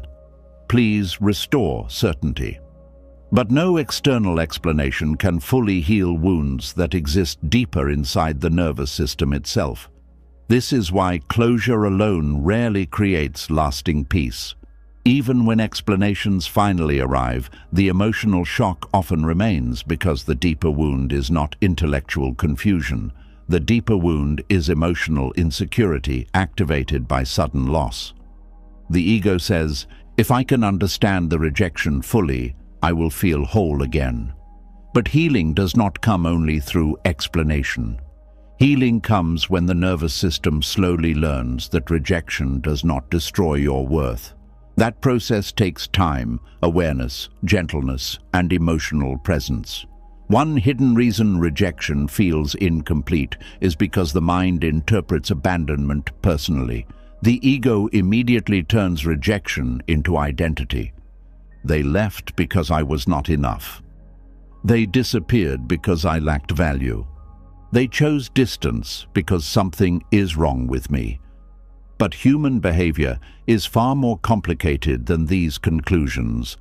A person's inability to sustain connection often reflects their own emotional capacity more than your worthiness. Someone can genuinely care about you and still lack the emotional stability to maintain intimacy. Someone can feel overwhelmed by closeness and withdraw despite real feelings existing. Someone can value connection and still sabotage it because unresolved fear controls them unconsciously. But the wounded mind struggles to accept these complexities because simple self-blame feels emotionally easier than uncertainty. At least self-blame creates a clear explanation. The mind says, if it was my fault, then reality still makes sense. If I caused this, then I can prevent it next time. If I was the problem, then there is still order. This is why people often cling to self-criticism after rejection. It gives the illusion of control. But self-blame rarely creates healing. It usually creates shame. And shame deepens attachment to rejection because now the pain becomes connected to identity itself. Buddhist teachings constantly encourage awareness because awareness interrupts unconscious identification. You begin noticing that thoughts about rejection are not absolute truth. The mind says, "I was abandoned because I am unlovable," but awareness sees this as pain speaking, not reality. This distinction matters deeply. Without awareness, rejection easily becomes a lifelong emotional identity. Some people unconsciously build their entire self-concept around abandonment. They carry invisible beliefs for years. People always leave. I am difficult to love. Connection is never safe. Everyone eventually disappears. These beliefs shape future relationships, future fears, future decisions, and future suffering. And all of it begins from the brain trying to create meaning after incomplete emotional endings. This is why inner healing requires more than analyzing rejection intellectually. It requires rebuilding emotional safety internally. The nervous system must slowly learn that another person's departure does not equal personal destruction. That lesson changes everything, because eventually the heart begins realizing, yes, the rejection hurt deeply. Yes, the ending felt incomplete. Yes, there are still unanswered questions. But none of those realities define your value permanently. This understanding weakens obsessive searching gradually. The mind no longer needs to replay every memory, endlessly trying to solve the rejection, because awareness begins accepting a deeper truth. Human beings are imperfect, inconsistent, emotionally wounded, and often unconscious. Sudden endings frequently reveal another person's inner instability more than objective truth about your worth. This realization softens emotional self-attack. Another painful aspect of incomplete rejection is that the nervous system often remains emotionally frozen in anticipation. Part of the mind secretly waits for reversal, a message, a return, an explanation, a reconnection. Emotional closure feels incomplete because internally the attachment still remains active. This creates emotional suspension. Life continues externally, while internally the mind remains standing beside the abandoned relationship, emotionally waiting for continuation. This waiting drains enormous emotional energy because attention remains tied to what disappeared instead of what still exists now. Buddhism teaches that suffering grows when awareness becomes trapped in attachment to what no longer exists. The mind resists endings constantly. It says, "This cannot be over. There must be more. This story cannot end like this." But reality continues moving. One of the hardest spiritual practices is allowing endings to truly end emotionally instead of continuously reopening them mentally. This does not mean forgetting. It means no longer feeding the emotional loop constantly, because every replay strengthens attachment slightly. Every obsessive interpretation deepens emotional entanglement. Every desperate search for hidden meaning delays acceptance. And slowly, the nervous system becomes exhausted. There comes a point during healing when the heart grows tired of searching, tired of decoding, tired of analyzing emotional fragments endlessly, tired of trying to force certainty from confusion. This exhaustion can become sacred, because exhaustion sometimes creates surrender, not hopeless surrender, peaceful surrender. The kind that finally says, "I may never fully understand why this ended the way it did. I may never receive the clarity I wanted. I may never know the full truth inside their mind. But I cannot keep sacrificing my entire inner life searching endlessly for answers." That realization marks the beginning of emotional freedom. For the first time, attention slowly begins returning to the present moment instead of remaining trapped inside emotional investigation. The nervous system begins learning that uncertainty can exist without constant emergency. The body slowly relaxes, breathing softens, thoughts still come, but they lose some intensity. The rejection no longer feels like a puzzle that must be solved before life can continue. This is where Buddhist wisdom becomes deeply healing. Buddhism does not promise perfect emotional certainty. It teaches something more powerful. It teaches how to remain present even while uncertainty exists. That skill changes suffering completely, because eventually you realize the deepest pain was not only rejection itself. The deepest pain was the endless war against reality afterward, the refusal to allow the ending to remain incomplete peacefully. And once that resistance softens, healing begins quietly. Not because every answer arrived, not because the rejection suddenly felt fair, not because the abandonment became acceptable, but because awareness stopped demanding emotional certainty before allowing peace to return. This is when the nervous system slowly learns something life-changing.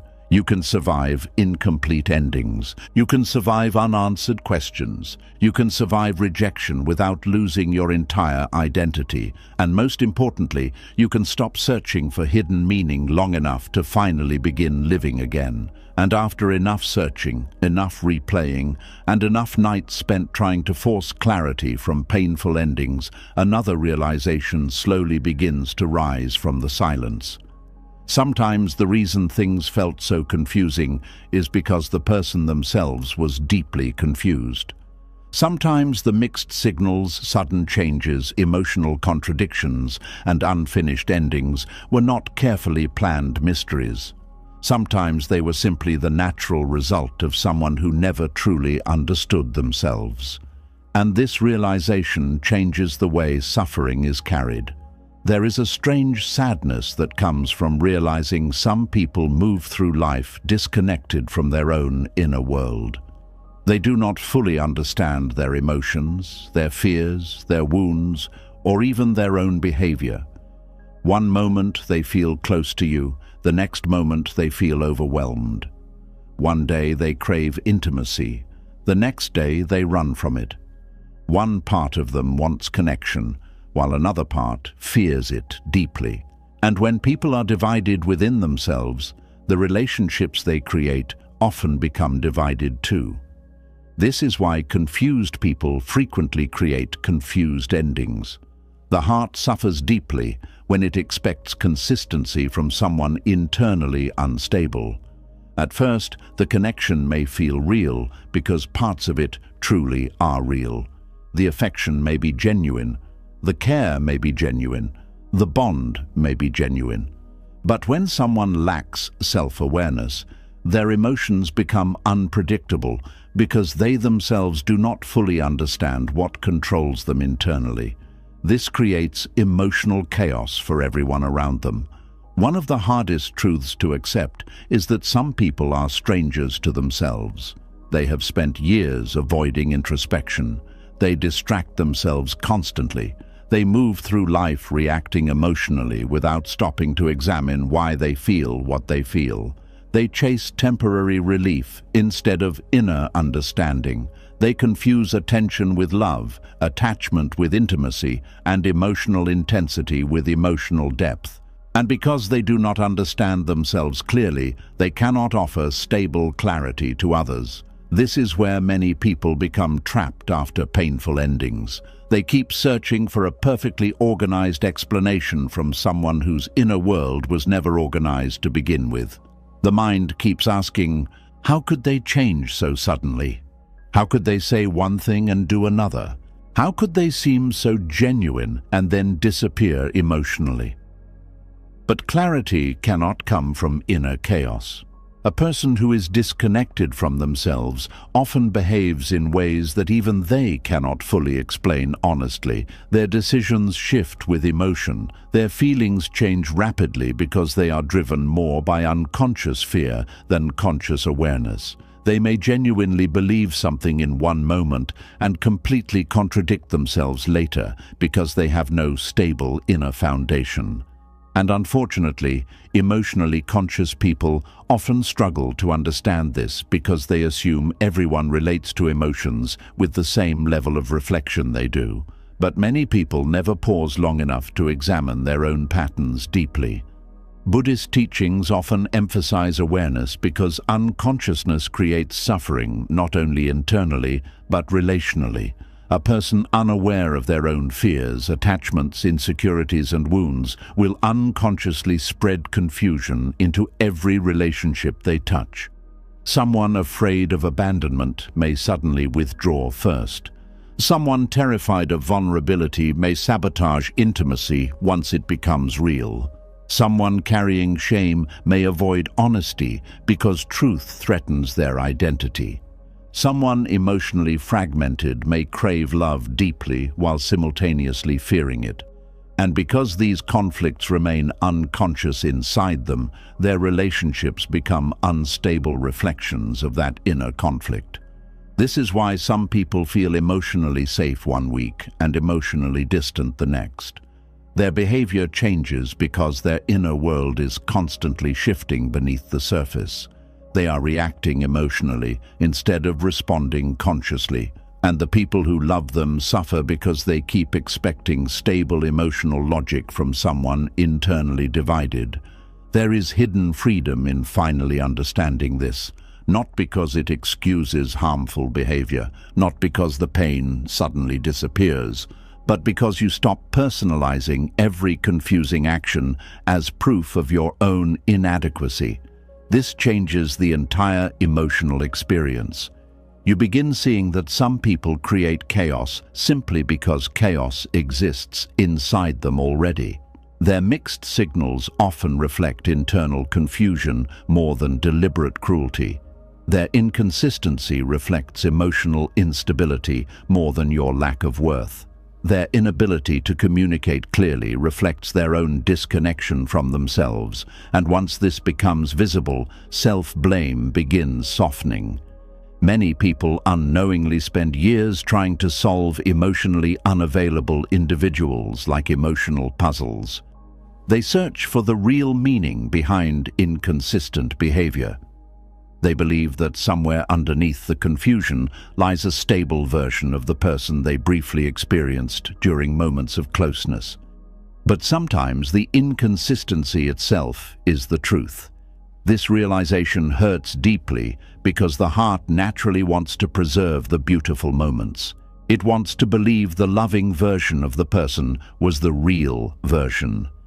But human beings are rarely that simple.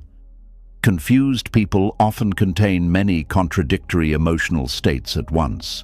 One part of them may genuinely love connection. Another part may fear losing control. One part may crave intimacy. Another part may panic when intimacy becomes emotionally real. One part may want honesty. Another part may fear accountability. And because they never developed enough awareness to integrate these inner conflicts consciously, the relationships around them become emotionally unstable. This is why some endings feel so disorienting. The wounded person keeps trying to identify which version of the person was real, but often all the versions were real in different moments. Human beings can genuinely feel affection while simultaneously carrying fear powerful enough to destroy connection later.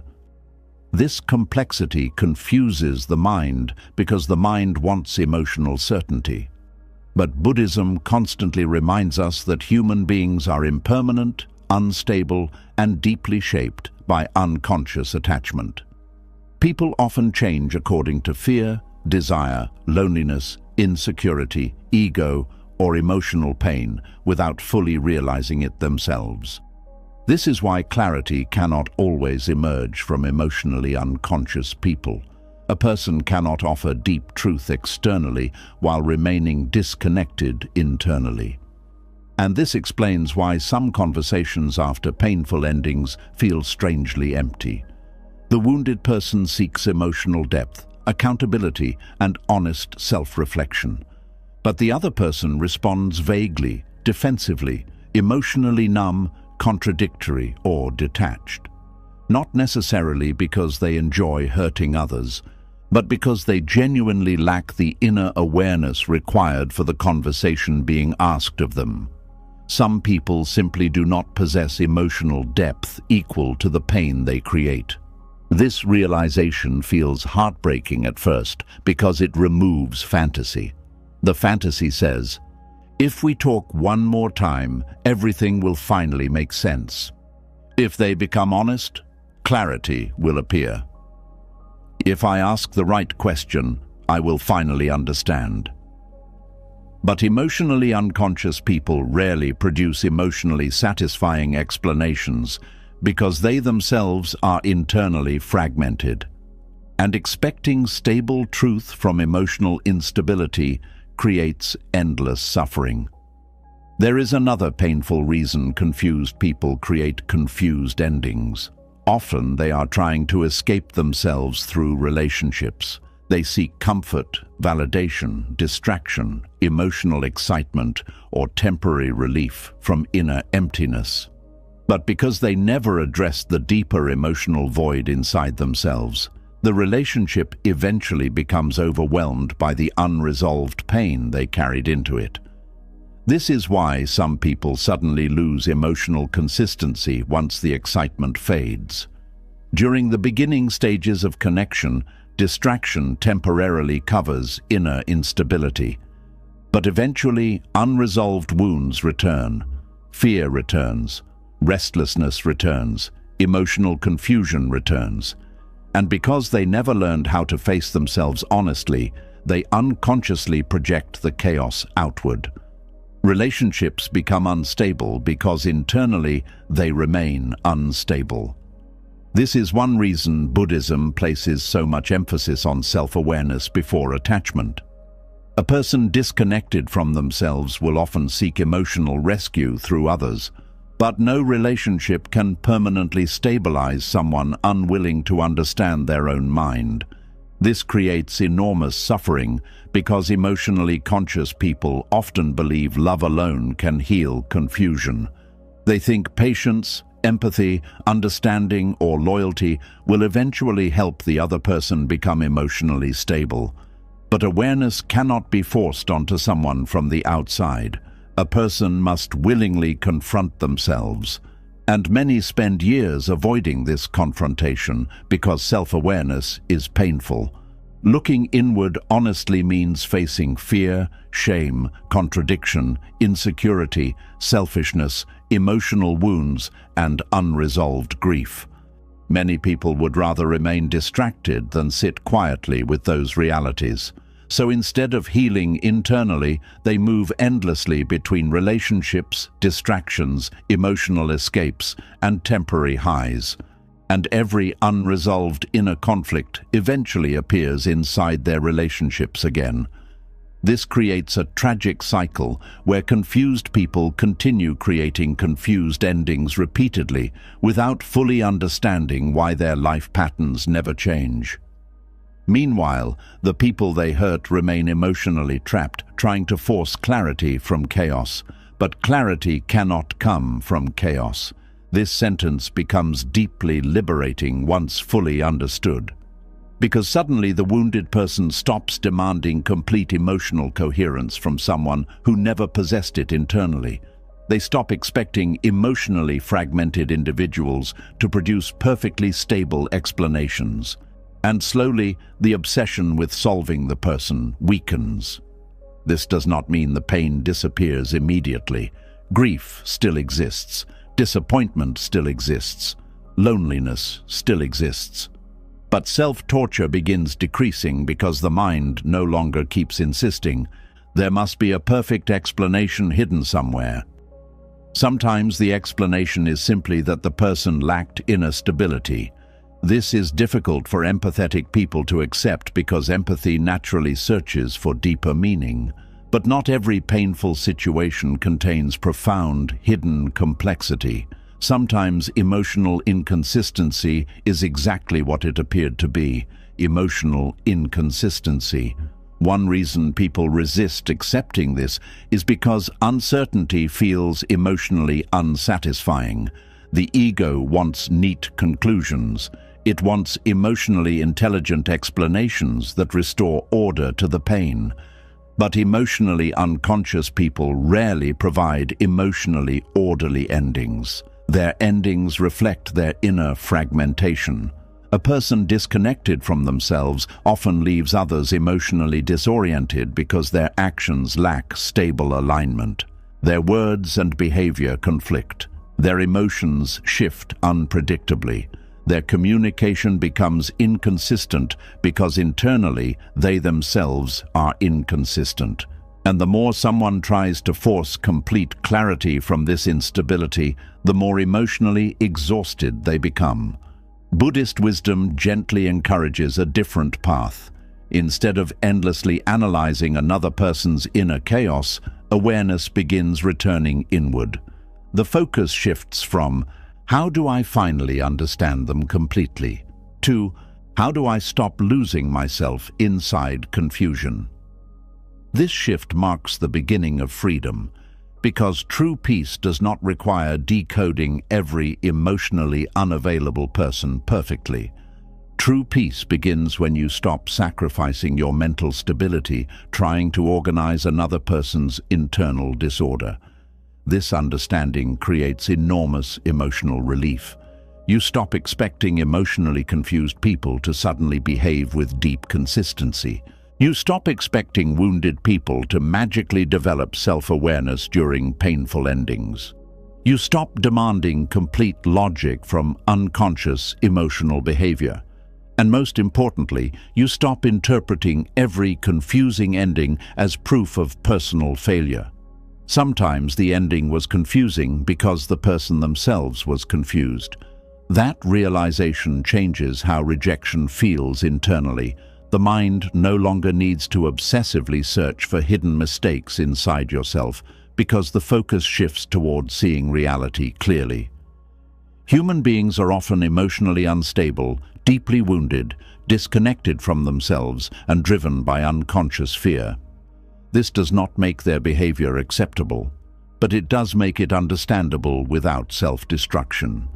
There is hidden compassion inside this realization too, not naive compassion that tolerates mistreatment endlessly, but mature compassion that sees human confusion honestly.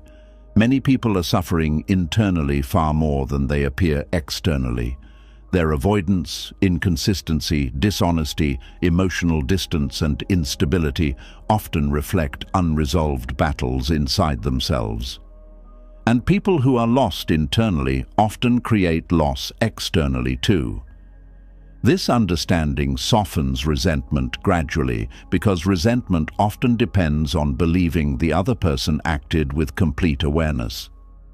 But many harmful behaviors come from unconsciousness, not deep intentional malice. Again, this does not excuse harm, but it changes the emotional burden you carry. Because anger begins transforming into clarity. You realize they could not offer stable clarity because they did not possess stable clarity internally. They could not communicate emotional truth clearly because they were disconnected from themselves. They could not provide peace because they themselves lacked peace. And strangely, this realization allows the nervous system to relax slightly. The emotional struggle against confusion begins fading because the confusion itself finally makes sense. One of the deepest forms of inner freedom is accepting that some people may never fully understand themselves during this lifetime. They may continue repeating patterns unconsciously. They may continue running from introspection. They may continue creating unstable relationships because they never learned how to sit honestly with their own inner world. And your healing cannot wait for their awakening. This becomes one of the most important lessons of emotional maturity. You stop delaying your peace until another person becomes emotionally conscious. You stop requiring emotional stability from unstable minds. You stop chasing clarity through emotionally chaotic people. Instead, awareness returns home, back to your breath, back to your body, back to your present life, back to your own inner truth. And slowly, something beautiful happens. The confusion no longer controls your emotional world completely.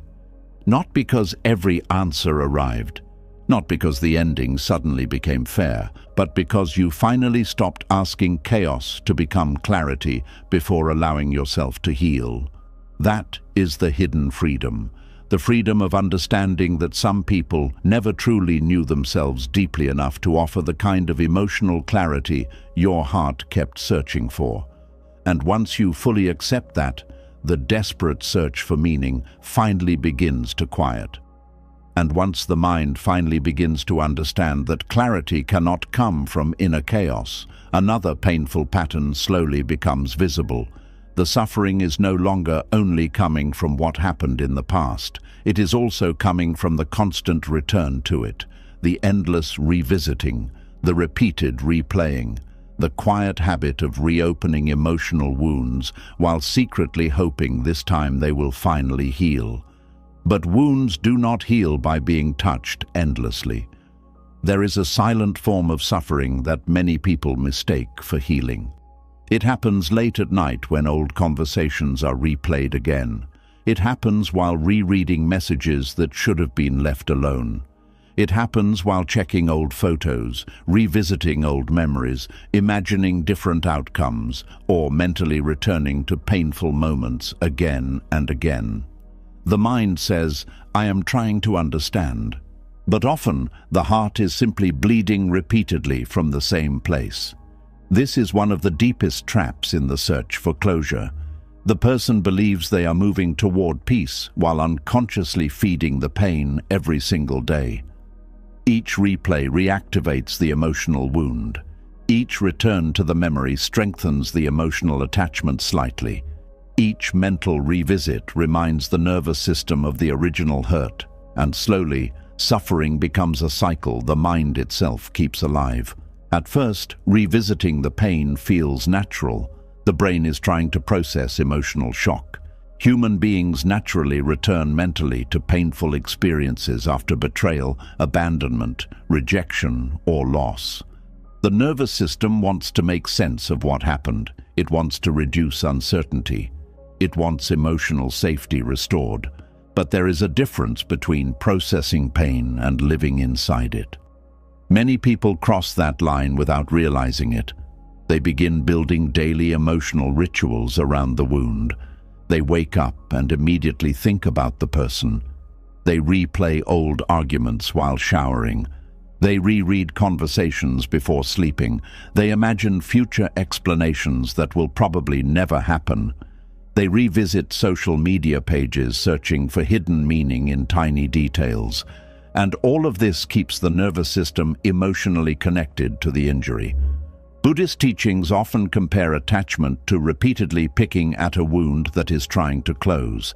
Every time awareness returns obsessively to the same pain, the healing process becomes interrupted. The mind believes it is solving something, but emotionally, it is reopening the cut again and again. This is why some people remain emotionally trapped for years after an ending. Not because the original wound was impossible to survive, but because the wound never stopped being reopened internally. The mind becomes addicted to emotional replay, and like many addictions, it disguises itself as something necessary. The person tells themselves, "I just need to think about it one more time. I just need to understand one more detail. I just need to figure out why they did that."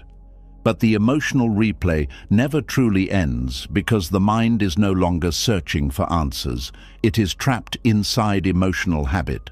This is one reason suffering becomes so exhausting after heartbreak or abandonment. The pain is no longer only coming from the original experience.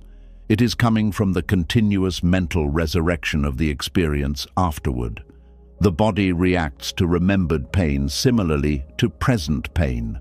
When someone mentally revisits betrayal repeatedly, the nervous system activates again. Stress hormones rise, muscles tighten, breathing changes, emotional distress returns. The body responds as if the wound is happening again right now.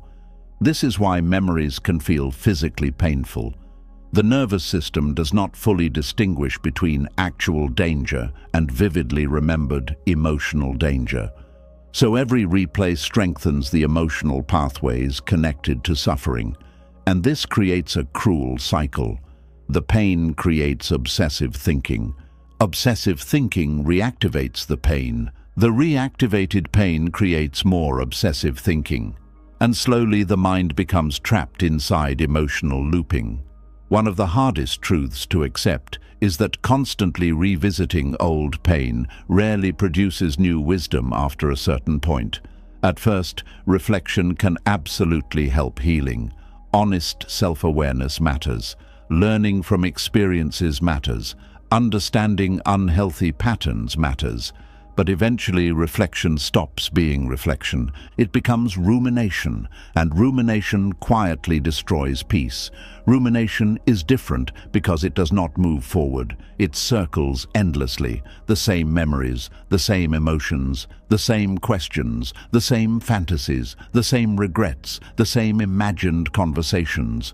Nothing new is truly being discovered anymore. The mind is simply feeding suffering through repetition. This is why Buddhist wisdom places such importance on awareness. Awareness interrupts unconscious emotional loops. It notices when thought has stopped serving healing and started serving attachment instead. Without awareness, people can spend enormous portions of their life mentally reliving pain. Years pass while internally they remain emotionally frozen beside old memories. The tragedy is that many people believe this constant replay proves the relationship or pain mattered deeply. They fear that letting go means minimizing what happened, so they keep returning to the wound because emotionally it feels connected to loyalty, love, or truth. But releasing attachment does not erase meaning. You can honor what hurt you without living inside it forever. This distinction changes everything. Many people secretly believe pain must be continuously revisited to avoid forgetting the emotional significance of what happened. But this belief keeps the nervous system trapped in survival mode. The heart never fully rests because the mind continuously signals danger through memory, and eventually emotional exhaustion appears. Not dramatic exhaustion, quiet exhaustion, the kind where the soul feels tired all the time. Tired of thinking, tired of replaying, tired of remembering, tired of mentally standing beside the same wound every day. This exhaustion becomes especially painful because the person often feels powerless to stop. Thoughts appear automatically. Memories arise suddenly. Emotional triggers seem everywhere. Songs, places, smells, dates, certain words, tiny reminders. And every trigger pulls awareness back into the emotional wound again. Buddhist teachings never promise that painful memories will disappear completely. Instead, they teach something more realistic and more compassionate. They teach how to change your relationship with the memory itself. This is deeply important, because suffering increases when memories are constantly resisted, chased, fed, or emotionally worshipped. Awareness allows memories to exist without automatically entering the emotional storm attached to them. At first, this feels almost impossible. The mind is used to following every painful memory immediately. A memory appears, and instantly the analysis begins. The replay begins. The emotional reliving begins. But awareness creates a small space between memory and reaction. Inside that space, freedom slowly grows. A painful memory may appear, but awareness notices.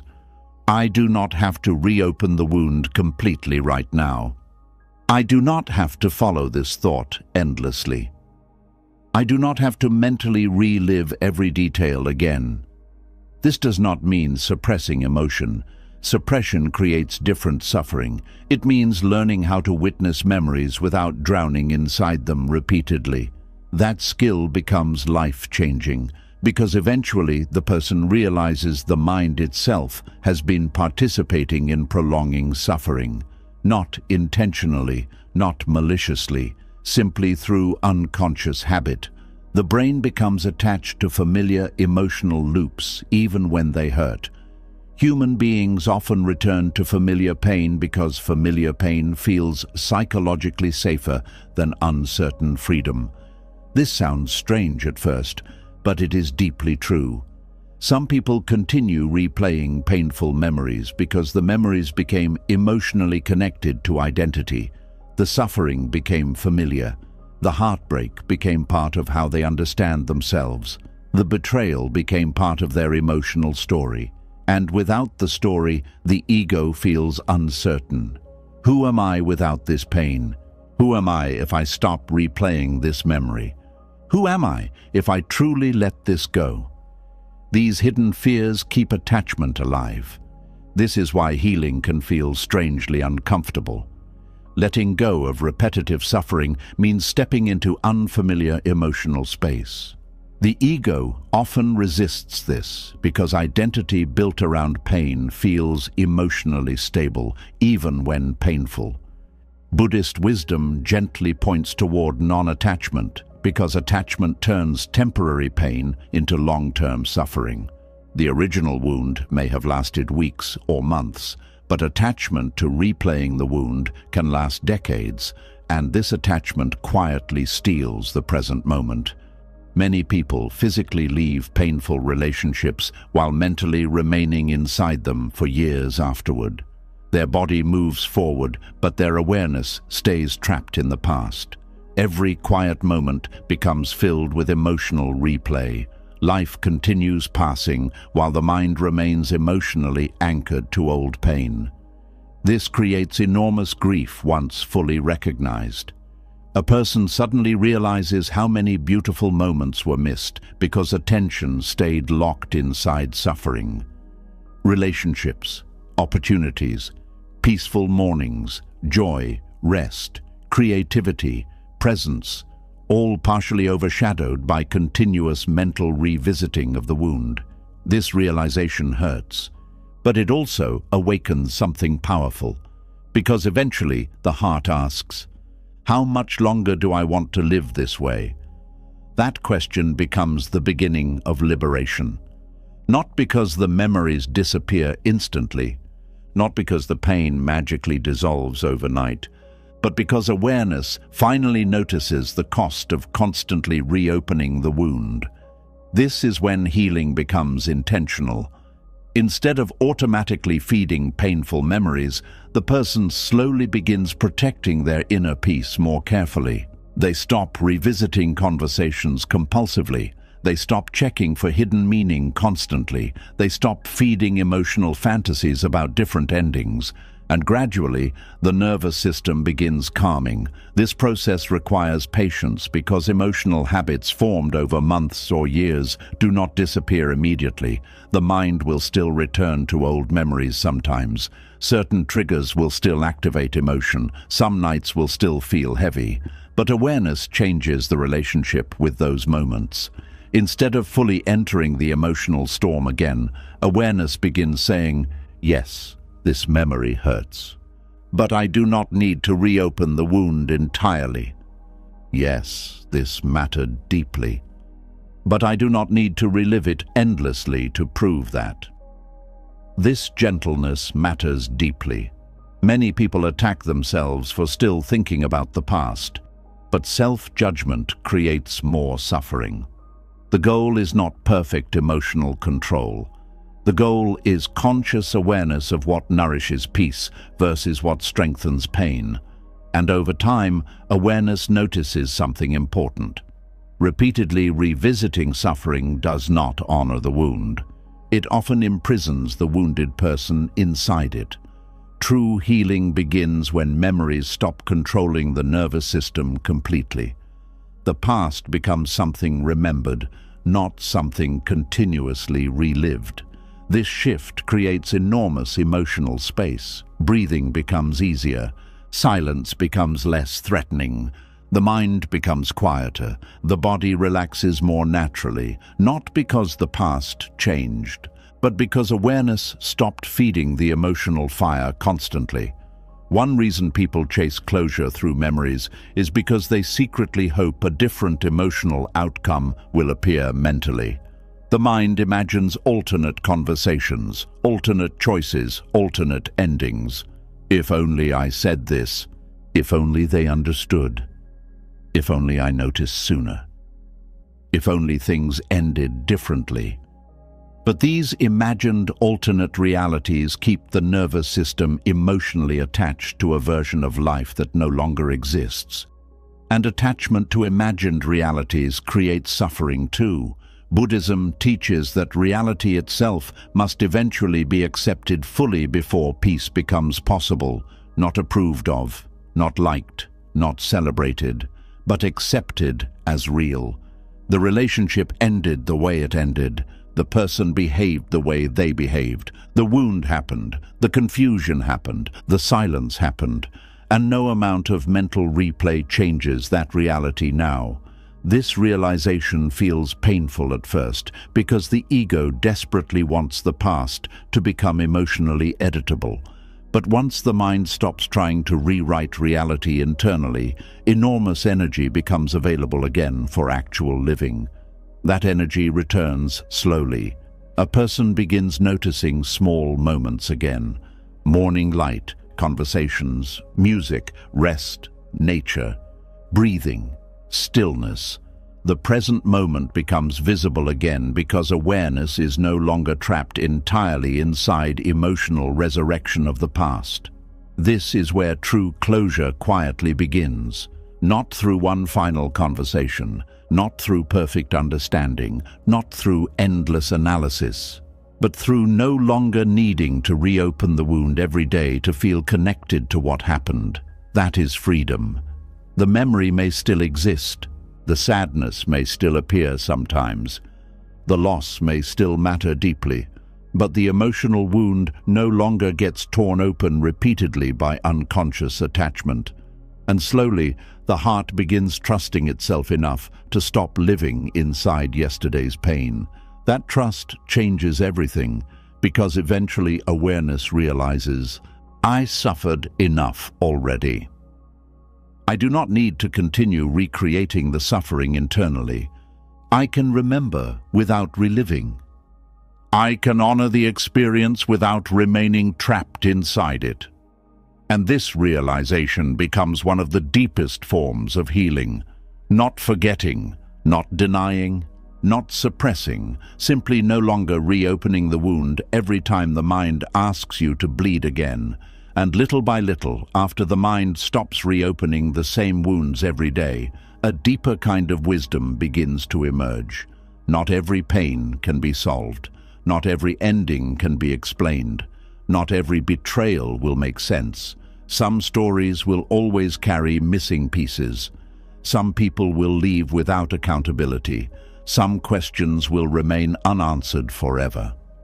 And strangely, true peace often begins the moment you stop demanding completeness from life.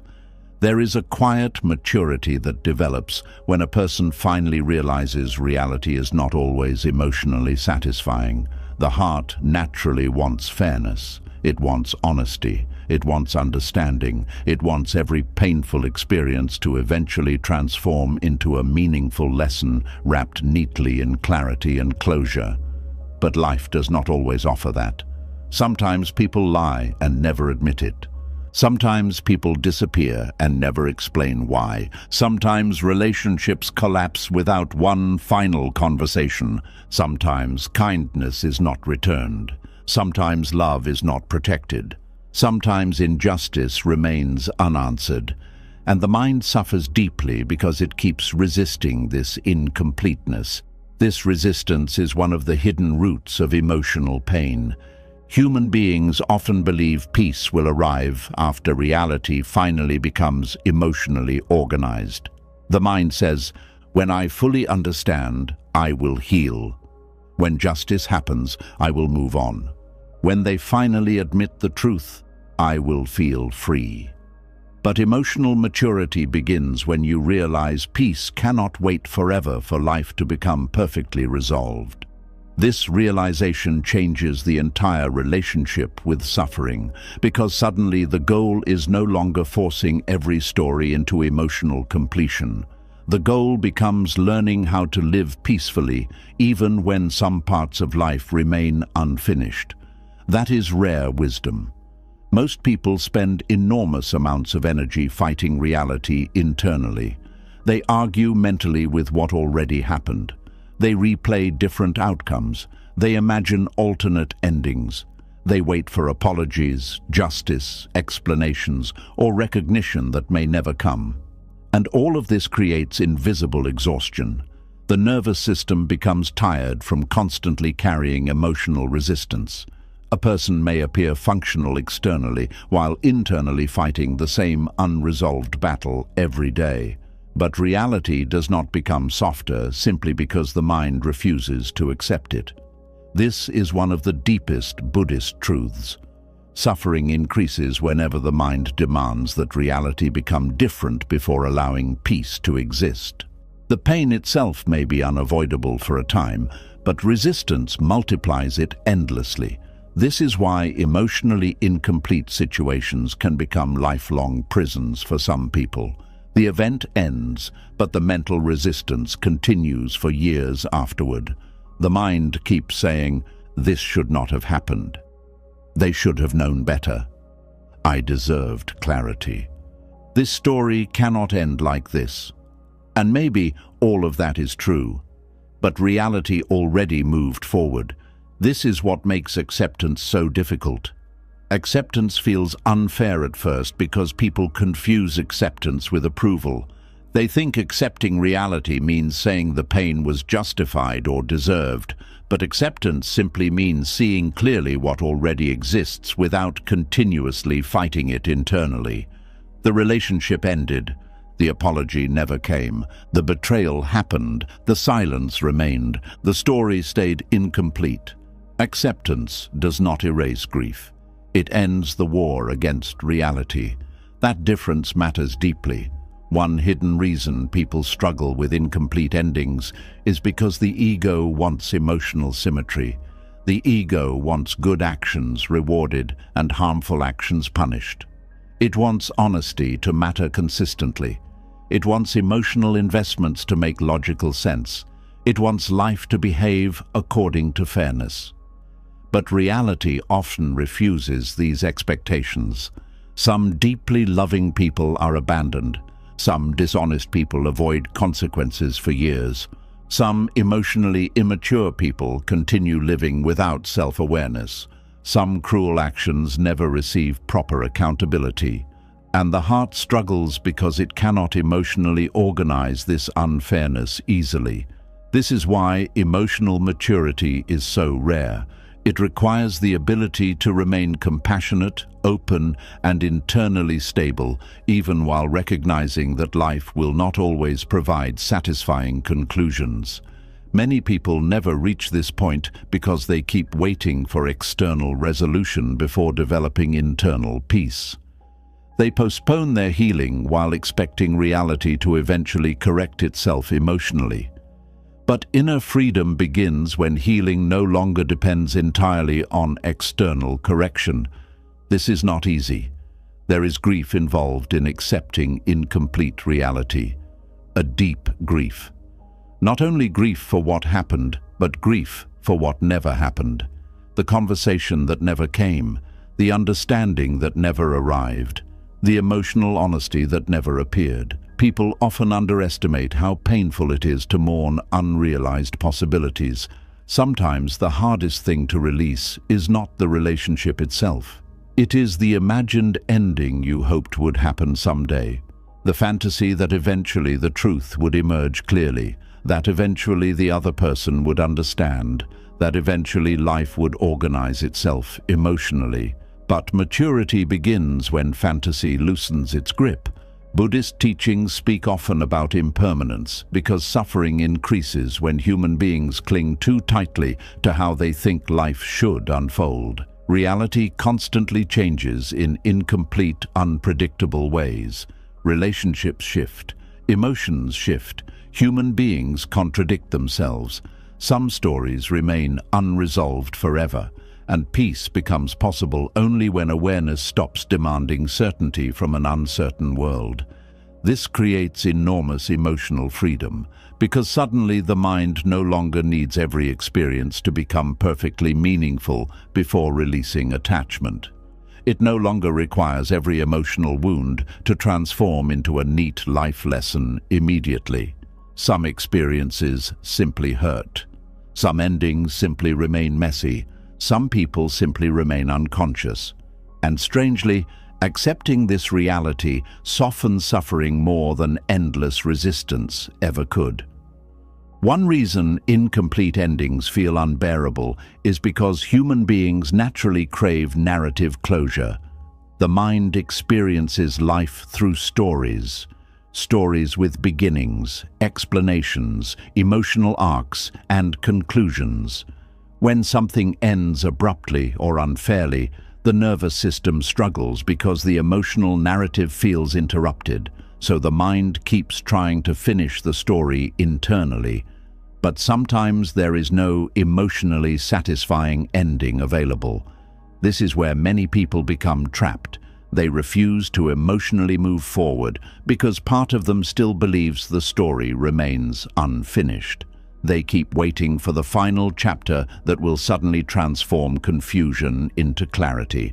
But some stories never receive that chapter, and emotional maturity means learning how to put the book down anyway. This is difficult because the ego interprets incompleteness as emotional danger. It believes unfinished stories threaten identity, safety, and meaning. So it continues searching, replaying, analyzing, hoping. But awareness begins recognizing something deeper. The endless search itself often becomes the greater suffering. There comes a moment during healing when the heart quietly asks, "What if this is all the explanation I will ever receive? What if reality truly remains incomplete? What if I never fully understand?" At first, these questions create fear, but eventually they create release, because for the first time, attention begins shifting away from forcing completion and toward building peace despite incompleteness. This shift changes everything internally. The nervous system slowly relaxes because it no longer lives in constant emotional pursuit. The mind stops chasing resolution obsessively. The body stops carrying endless tension around unfinished emotional stories, and life begins opening again, not because everything was solved, but because the need for everything to be solved softened. This is one of the most powerful forms of emotional freedom. The freedom to let some things remain unanswered without turning the unanswered into lifelong suffering. The ego struggles deeply with this because the ego believes emotional security comes from certainty. But Buddhist wisdom reveals something radically different. True peace comes from developing the capacity to remain grounded even when certainty is unavailable. That is inner strength, not controlling reality, not forcing closure, not guaranteeing fairness, simply remaining present without collapsing emotionally when life stays incomplete. This maturity changes relationships too. A person who accepts incompleteness becomes less desperate for constant reassurance. They stop forcing emotional certainty from others compulsively. They stop expecting human beings to behave perfectly all the time.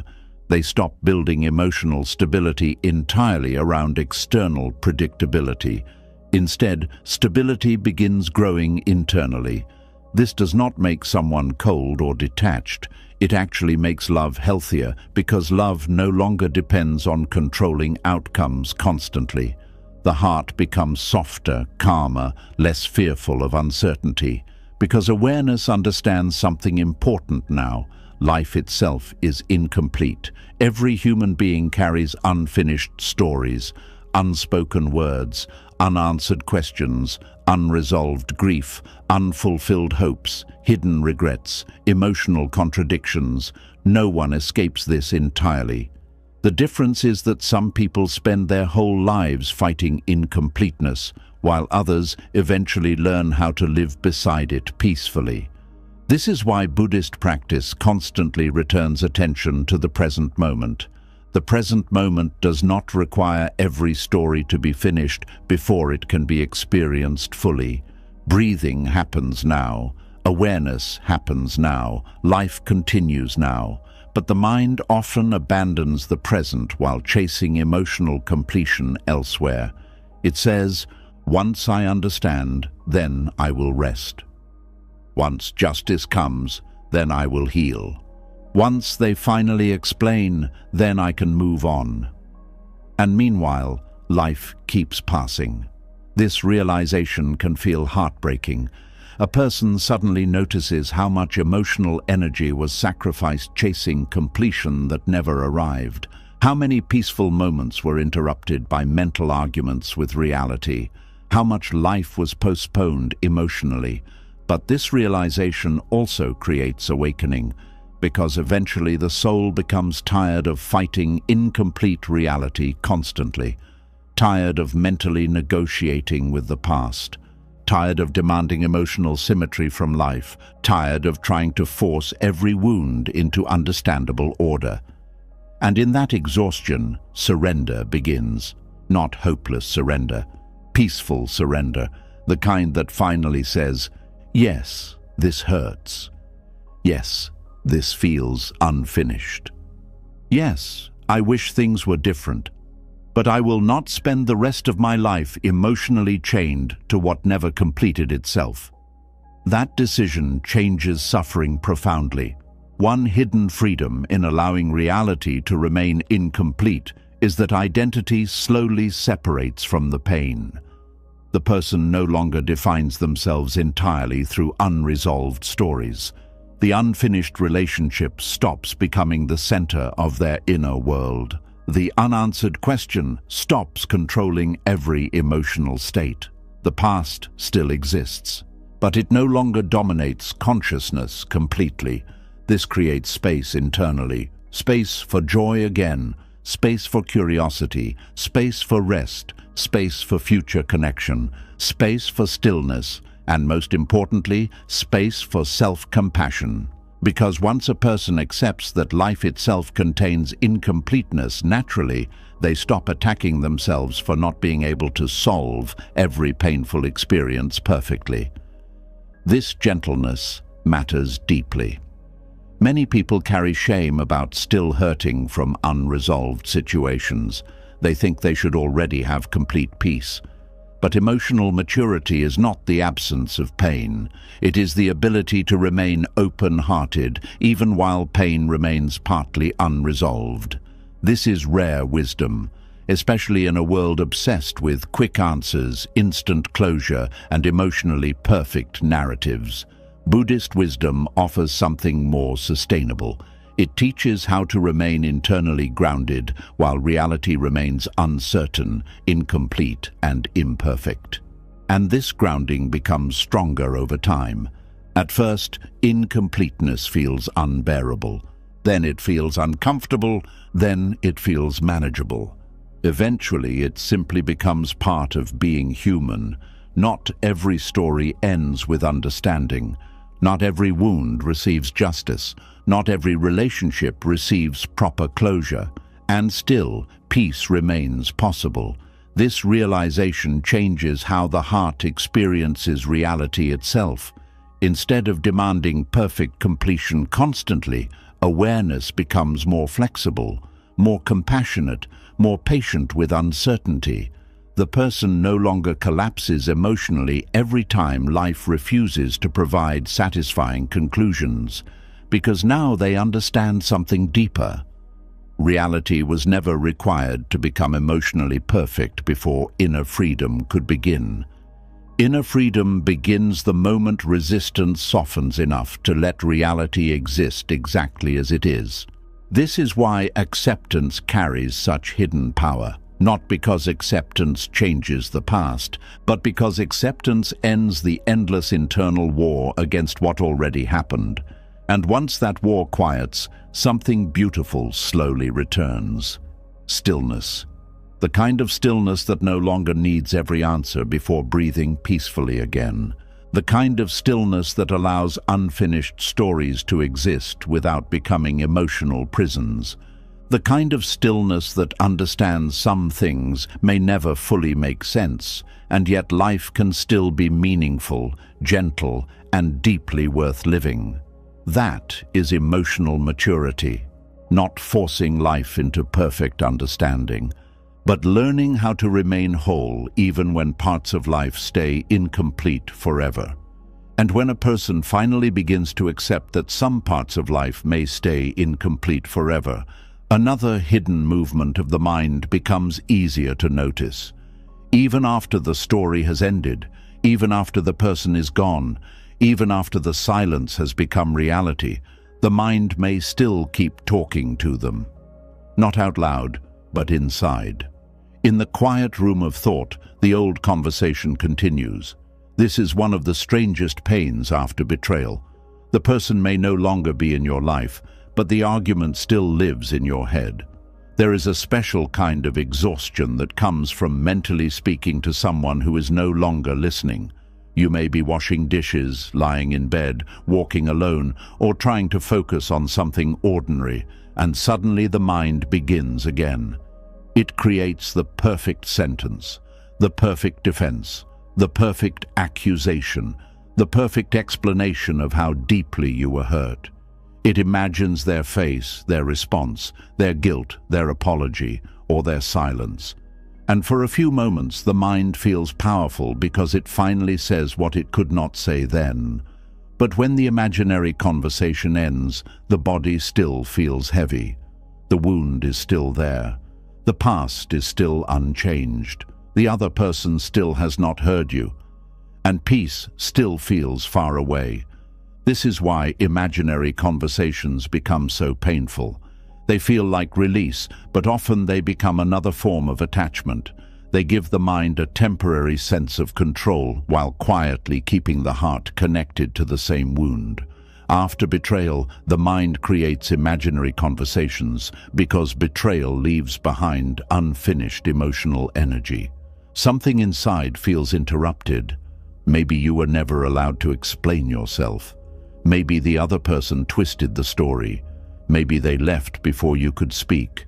Maybe they denied what happened. Maybe they acted innocent while you carried the damage alone. So the mind tries to complete the emotional moment internally. It builds a courtroom inside your head.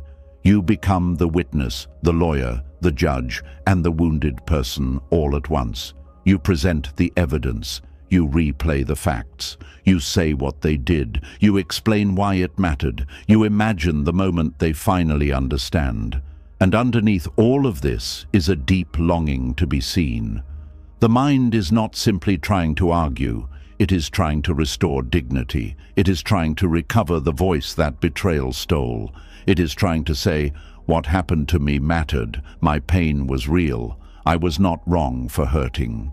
This is why imaginary conversations can feel so addictive. They touch a real emotional need, the need to be heard, the need to be understood, the need to correct a false version of the story, the need to speak the truth after being silenced.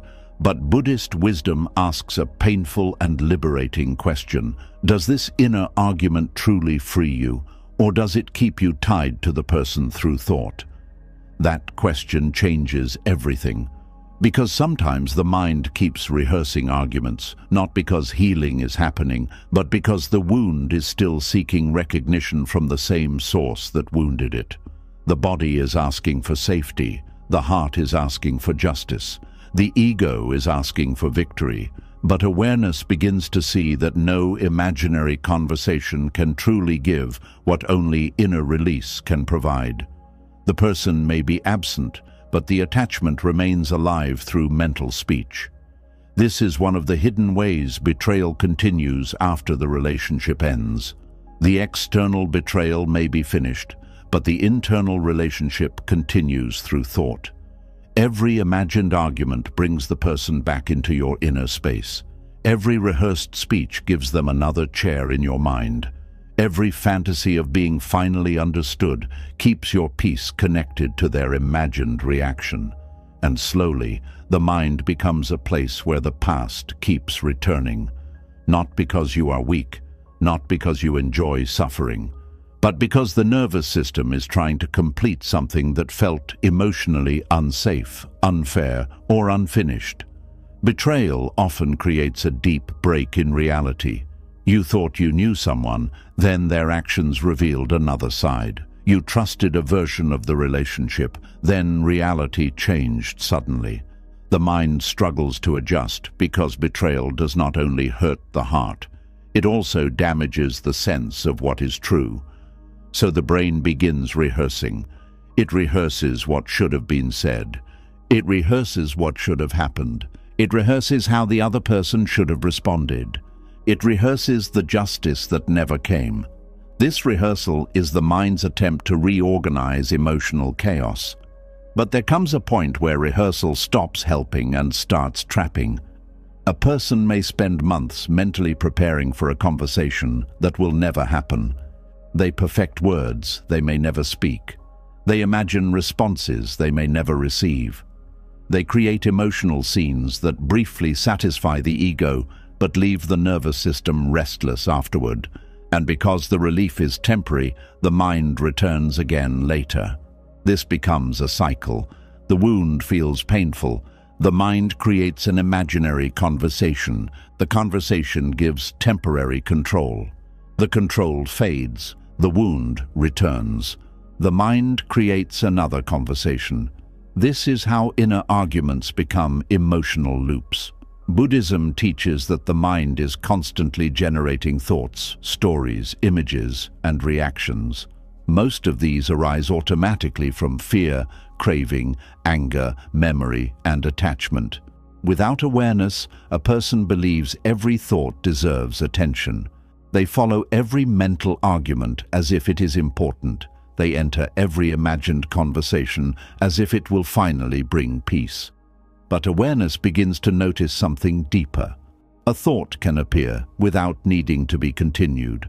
An argument can rise without needing to be rehearsed. A memory can visit without needing to become a full emotional drama. This is not easy at first because betrayal gives the mind strong fuel. Anger has energy, hurt has energy, injustice has energy, silence has energy. And when that energy has nowhere to go, the mind turns it into imaginary speech. It says, if I could just make them understand. If I could just explain one more time. If I could just show them what they did. But behind those sentences is often an old pain asking for validation. And this is where healing must become tender. You cannot shame yourself for having imaginary conversations. They are often the mind's way of trying to protect you from emotional helplessness. They arise when something inside still feels unheard. They arise when truth was denied. They arise when a person left you carrying words with nowhere to put them. So the goal is not to attack the mind. The goal is to understand it, then gently stop obeying it. You can notice the imaginary conversation and say, this is my pain trying to speak. That awareness changes the relationship immediately. Instead of being swallowed by the argument, you begin witnessing it. You see the hurt underneath the mental noise. You see the part of you still wanting someone else to recognize your suffering. And once you see it clearly, you can give that recognition to yourself. This is deeply important because many inner arguments continue only because the wounded person has not yet fully validated their own experience. Part of them still waits for the betrayer to confirm the truth. But your pain does not need their agreement to be real. Your memory does not need their confession to matter. Your heart does not need their emotional maturity before it deserves compassion. When self-validation begins, the need for imaginary arguments slowly weakens, not instantly, but slowly. The mind may still return to old speeches, but awareness now meets them differently. Instead of saying, let me rehearse this again, awareness says, I already know what hurt me. I do not need to keep proving it inside my own head. That sentence is powerful, because many imaginary conversations are attempts to prove pain that is already valid. The mind keeps presenting evidence, but to whom? The other person is not there. The past is not changing. The internal courtroom keeps reopening, but no final verdict brings peace. At some point, awareness must close the court inside the mind and stop putting your heart on trial. This is a deep spiritual act. It means you stop needing the betrayer's imagined understanding before trusting your own truth. It means you no longer rehearse pain to make it legitimate. It means you release the exhausting need to win an argument inside your own head. Because even if you win mentally, the nervous system still loses when the wound is reactivated. This is why the spiritual reason behind imaginary conversations is attachment. The mind remains attached not only to the person, but to a certain outcome. It wants them to understand. It wants them to regret. It wants them to admit. It wants them to become conscious. It wants the story to finally turn in your favor. And these desires are human, but when they become constant, they keep suffering alive. Buddhist wisdom does not deny the human desire for justice. It simply shows that inner peace cannot depend on mentally forcing justice to happen in a private theater of thought. Real peace grows when the mind stops creating endless scenes to compensate for what reality did not provide. This is not the same as silence. It is not the same as weakness. It is not the same as letting harm disappear. It is choosing not to let harm keep reproducing itself inside your mind every day. Because each imaginary argument may feel like speaking truth, but if it leaves you tense, angry, sleepless, and emotionally drained, it may no longer be truth-serving healing. It may be pain repeating itself. The difference matters. Truth brings clarity. Rumination brings agitation. Truth helps you stand. Rumination keeps you circling. Truth gives dignity. Rumination keeps asking the wound to perform again. And awareness learns to feel the difference in the body. After a healthy reflection, the body may feel sad but clearer. After an obsessive imaginary argument, the body often feels tight, heated, restless, and emotionally exhausted. That physical response tells you something. The mind may claim it is helping, but the body reveals the cost. This is why returning to the body matters during healing. When an imaginary conversation begins, feel where it lands. The throat, the chest, the stomach, the jaw, the shoulders. Notice the tension, notice the breath, notice how quickly the body prepares for a fight that is not happening in the present moment. The betrayal is remembered, but the body reacts as if the danger is alive again. This is how the past keeps entering the present through thought. Awareness gently brings you back. It says, this is a memory, this is a thought, this is not happening now. These simple words can slowly train the nervous system to stop confusing mental replay with present reality. And over time, the imaginary conversations lose some force. They may still appear, especially when you are tired, lonely, triggered, or emotionally raw. But they do not have to become your home.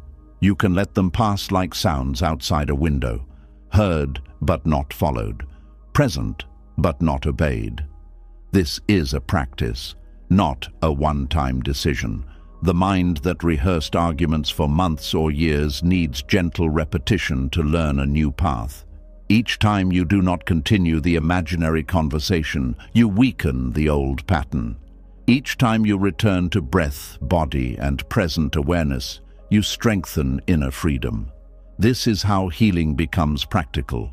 Not by demanding perfect peace immediately, but by making small choices inside the mind again and again. There is another reason people mentally rehearse arguments after betrayal. They fear being misunderstood forever. Betrayal often comes with distortion. The other person may have blamed you, lied about you, minimized your pain, or acted as if your reaction was the problem. This creates a deep urge to correct the record. The mind says, they cannot get away with believing that. They need to know the truth. They need to understand what really happened. This urge is understandable. Being misrepresented hurts deeply, but inner peace becomes impossible when your emotional freedom depends on correcting every false version of you that exists in another person's mind. Some people will misunderstand you because understanding you would require them to face themselves. Some will rewrite the story because truth threatens their comfort. Some will make you the villain because guilt is easier to carry when it is projected outward. You cannot live inside every mind, correcting every distortion. This is where Buddhist freedom becomes powerful. It teaches you to return to your own awareness instead of becoming trapped inside other people's perceptions. The question slowly changes from, how do I make them understand, to, can I remain peaceful even if they never do? That question is not easy, but it is liberating. Because the moment you stop needing every person to carry the correct version of your story, your inner life becomes lighter. You know what happened. You know what you felt. You know what you learned. You know where your conscience stands. That must begin to matter more than the fantasy of winning an argument inside someone else's mind. Imaginary conversations also continue because anger often protects grief. It is easier to rehearse sharp words than to feel the raw sadness underneath. Anger gives energy. Grief asks for softness. Anger says, they were wrong. Grief says, I was hurt, and I wish things had been different. Many people unconsciously choose anger because grief feels too vulnerable, so the mind keeps arguing. But beneath the argument is often a heart that simply needs to mourn. This is why some imaginary conversations disappear only after the person finally lets themselves feel sadness without turning it into a fight. Not collapse, not despair, just honest mourning. Mourning the trust that was broken, mourning the version of the person you thought you knew, mourning the future you expected, mourning the words that never came. When grief is allowed, anger often softens, and when anger softens, the imaginary arguments lose energy. This is why healing requires courage. It takes courage to stop fighting in your head and feel what the fight was protecting. It takes courage to admit that behind the perfect speech was a wounded place asking to be held. It takes courage to stop chasing imaginary victory and choose real peace instead. At some point, the mind must understand that the final conversation it keeps creating may never need to happen outside. It may need to happen within. Not a conversation with the betrayer, but with the wounded part of yourself. You may need to say, I believe you. What happened mattered. You do not need to keep proving your pain. You are safe to stop arguing now. You can release the speech you were never given the chance to say. These words may feel simple, but they reach the part of the heart that was still waiting to be heard. And slowly, the inner courtroom becomes quiet. Not because the betrayal was excused, not because the other person was right, not because justice became unnecessary, but because your soul no longer wants to spend its life rehearsing arguments with someone who is not present enough to receive the truth. That is freedom. The freedom to stop performing your pain in the theater of thought. The freedom to stop inviting the betrayer into your mind every night. The freedom to stop confusing mental victory with emotional healing. And when that freedom begins, the silence inside no longer feels empty. It begins to feel like space. Space for rest. Space for breath. Space for your own life to return. Because the mind can only become peaceful when it stops using itself as a battlefield for conversations that reality has already ended. And slowly, after enough inner arguments, enough emotional replay, and enough nights spent mentally fighting people who are no longer present, another truth begins to rise quietly inside awareness. Not every painful interaction came from pure malice. Not every wound was created by someone sitting calmly and consciously deciding to destroy you. Many people move through life deeply asleep inside themselves, driven by fears, wounds, impulses, and unconscious suffering they barely understand.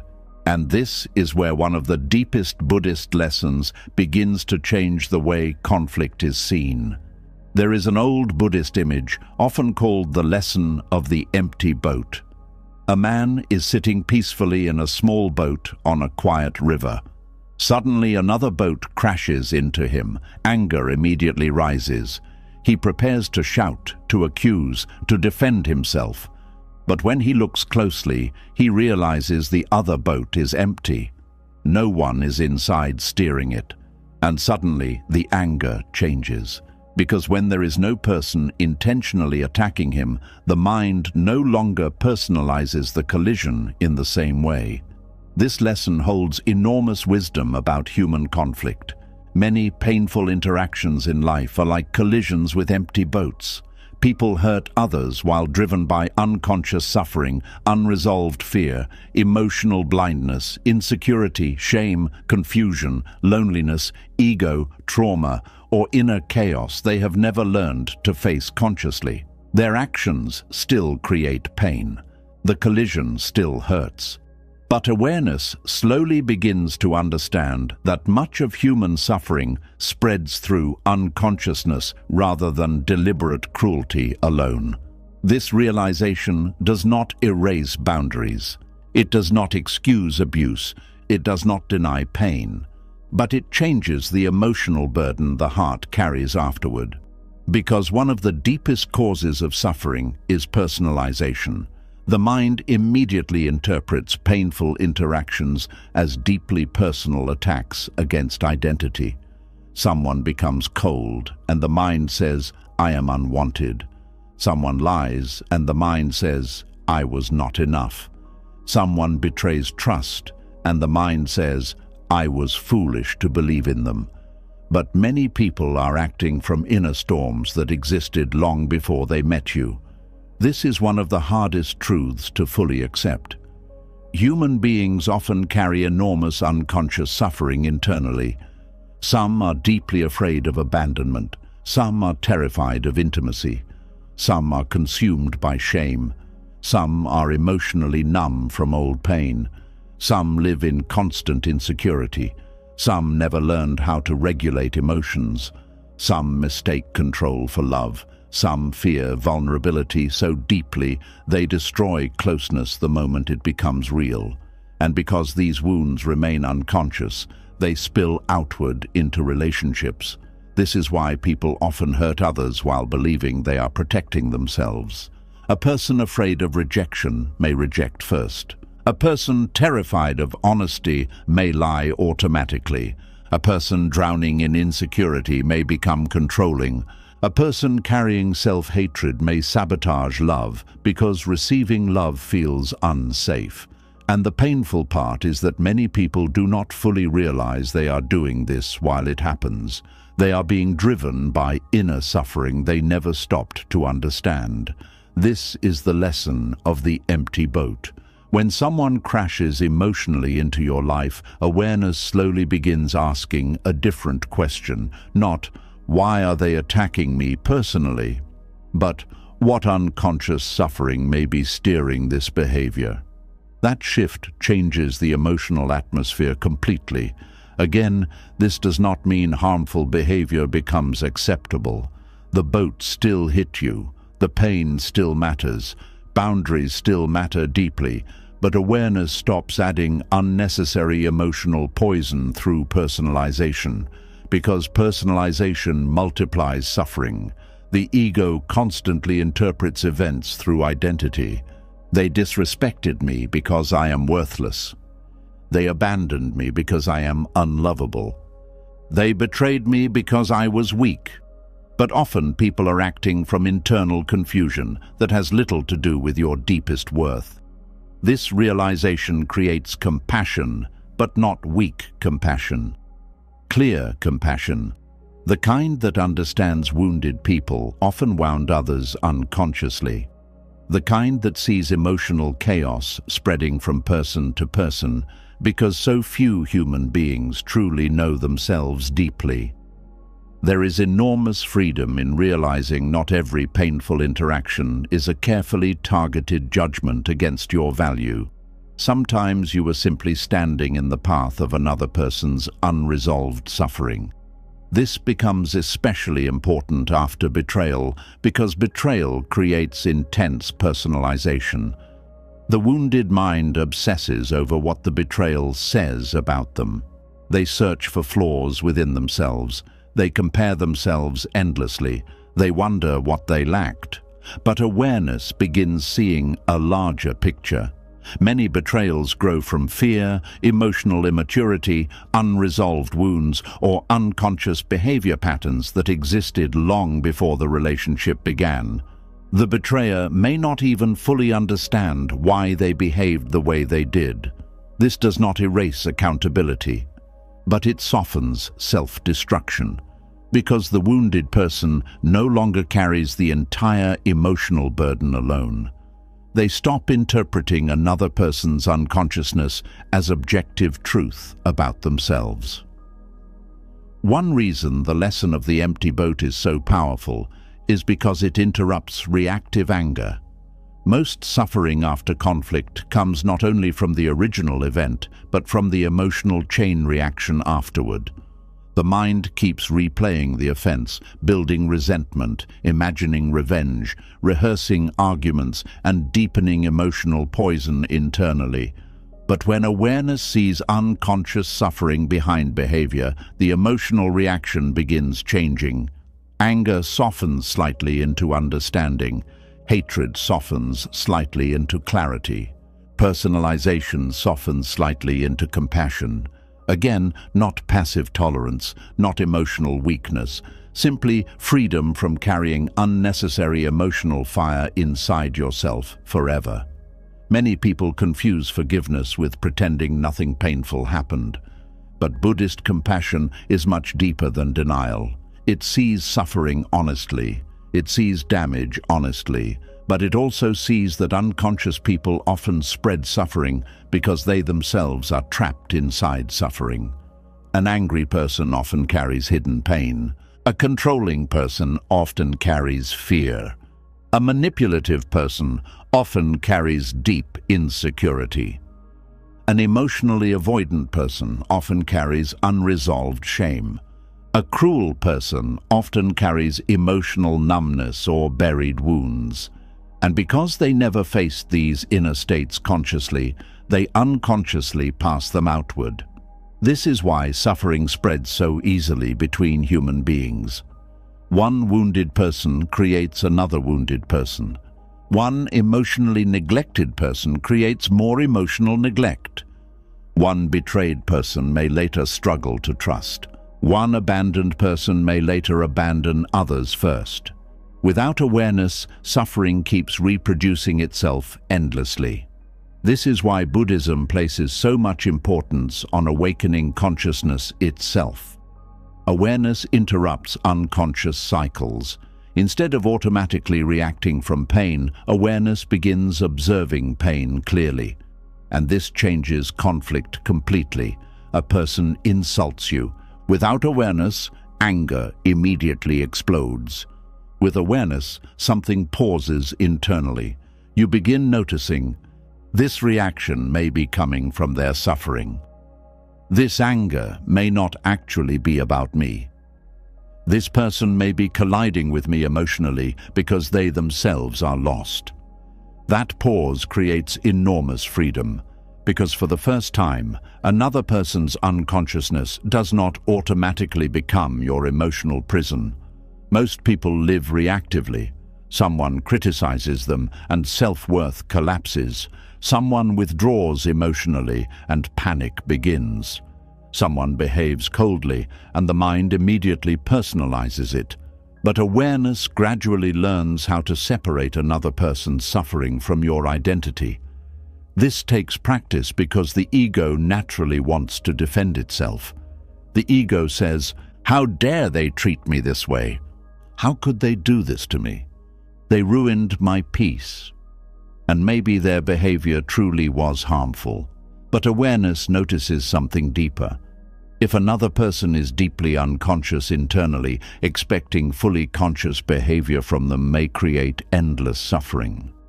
The ego wants emotionally immature people to suddenly behave with wisdom, empathy, accountability, and self-awareness. But many people simply have not developed those capacities yet. This realization feels painful at first because it removes fantasy. The fantasy says, if they truly loved me, they would become emotionally aware. If they cared enough, they would understand. If I explain myself better, they will finally change. But unconscious suffering cannot always be reasoned with easily. Some people must lose relationships repeatedly before recognizing their own patterns. Some avoid introspection their entire lives. Some remain emotionally asleep for decades. And waiting for another person's awakening before allowing yourself peace creates enormous suffering. The lesson of the empty boat frees the heart from this trap slowly. You stop demanding complete emotional consciousness from people trapped inside their own unconscious pain. You stop expecting emotional maturity from deeply emotionally fragmented individuals. And strangely, this creates less bitterness. Because bitterness often depends on believing the other person acted with total conscious intention and clarity. But awareness begins seeing how confused, reactive, wounded, fearful, and internally chaotic many people truly are. Again, this does not erase consequences. A harmful action still matters, boundaries still matter. Leaving harmful situations still matters. But hatred softens because awareness sees suffering beneath behavior. This changes how the nervous system carries memory too. Without awareness, painful memories remain filled with emotional poison. The mind replays betrayal while fueling rage endlessly. But awareness begins seeing the humanity underneath the behavior. Brokenness, fear, emotional blindness, confusion. And while the pain may still exist, the emotional burden gradually lightens because the mind no longer carries the same level of personalized hatred. This is one reason compassion becomes spiritually liberating. Compassion is not primarily for the other person. It protects your own heart from becoming permanently poisoned by resentment. Resentment feels powerful temporarily because it gives the ego certainty and identity. But internally, it creates enormous suffering. The body stays tense, the mind stays reactive. Emotional energy remains trapped in the past. The lesson of the empty boat slowly dissolves this attachment, not through denial, not through forced positivity, but through deeper understanding of human suffering itself. Human beings are often deeply unconscious creatures trying to survive emotional pain they barely understand. Most people are reacting far more than they are consciously living. They chase comfort, avoid discomfort, protect identity, seek validation, escape shame, fear abandonment, fear rejection, fear intimacy, fear vulnerability. And all these unconscious fears shape behavior constantly. This understanding changes how conflict feels internally. Instead of seeing every painful interaction as proof you are under attack personally, awareness begins seeing wounded nervous systems colliding with each other unconsciously. Two frightened people arguing, two wounded people misunderstanding each other, two egos defending themselves, two nervous systems reacting from old pain. This perspective creates humility too, because eventually awareness notices, I have also acted unconsciously before. I have also reacted from fear before. I have also spread pain while carrying pain. This realization softens judgment, not because all behavior becomes equal, but because human suffering itself becomes easier to recognize universally. There is another hidden freedom inside the empty boat lesson. It reduces emotional obsession with fairness. The ego constantly wants emotional accounting. They hurt me, so they must suffer too. They wronged me, so life must correct them. But awareness begins understanding that unconscious people are already suffering internally, even if it is hidden beneath distraction, ego, arrogance, numbness, or avoidance. A person disconnected from themselves cannot experience lasting peace fully. A person ruled by fear cannot experience true freedom fully. A person trapped in ego cannot experience deep intimacy fully. Unconsciousness itself creates suffering automatically. This realization weakens the desire for revenge gradually, because awareness sees that life itself already carries consequences inside human consciousness. Some consequences are external, others are internal, and internal suffering often remains invisible. The lesson of the empty boat also helps release emotional hypervigilance. After betrayal or conflict, many people become overly alert to future harm. They assume everyone intends to hurt them personally. The nervous system stays defensive constantly. But awareness begins understanding that many painful interactions are not carefully targeted attacks. Often they are unconscious emotional collisions between wounded human beings. This softens fear slightly. The world stops feeling like a battlefield filled entirely with malicious enemies. Instead, awareness sees a world filled with suffering people trying unsuccessfully to escape their own pain. And this understanding creates sadness but also compassion, because underneath so much conflict lives simple human suffering, loneliness, fear, insecurity, unhealed trauma, emotional neglect, shame, confusion. People rarely say, "I am deeply afraid." Instead, they become controlling. People rarely say, "I feel emotionally unsafe." Instead, they become avoidant. People rarely say, "I hate myself." Instead, they become cruel. Unconscious suffering disguises itself constantly, and awareness begins seeing through the disguises. This does not mean you stay close to harmful people. Compassion without boundaries becomes self-destruction. Buddhism never teaches emotional self-abandonment.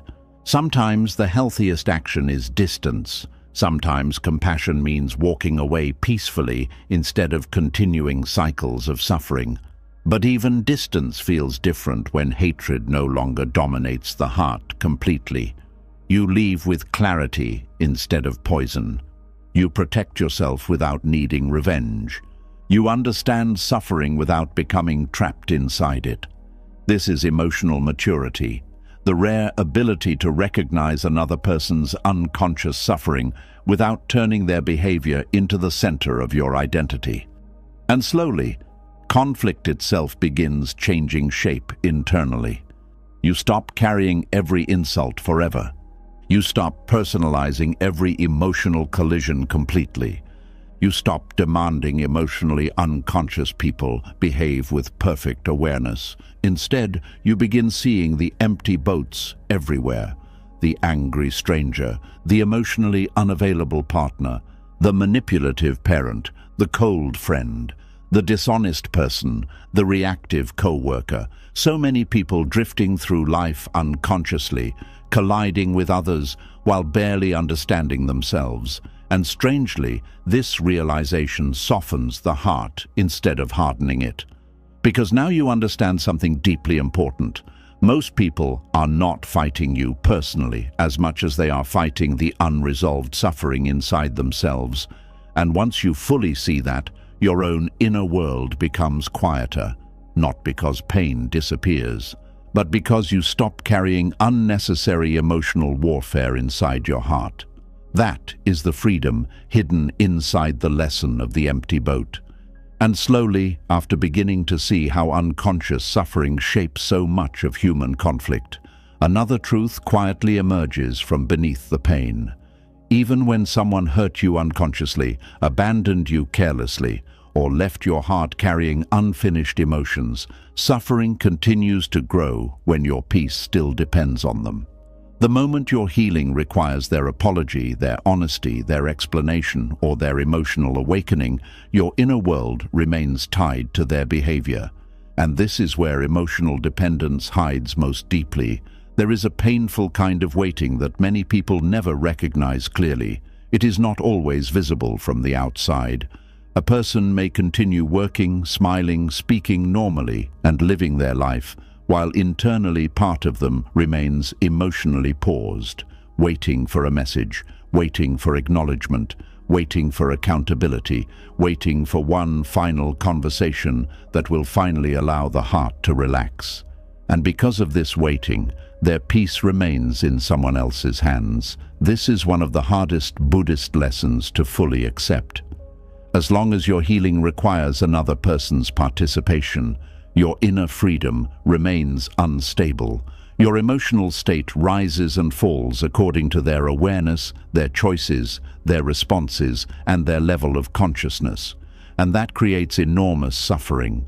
Many people believe they are simply seeking closure, but beneath that search is often a deeper emotional dependency. The mind says, "I cannot fully move on until they explain. I cannot fully heal until they apologize. I cannot fully rest until they understand what they did." And while these desires feel understandable, they quietly place your peace outside yourself.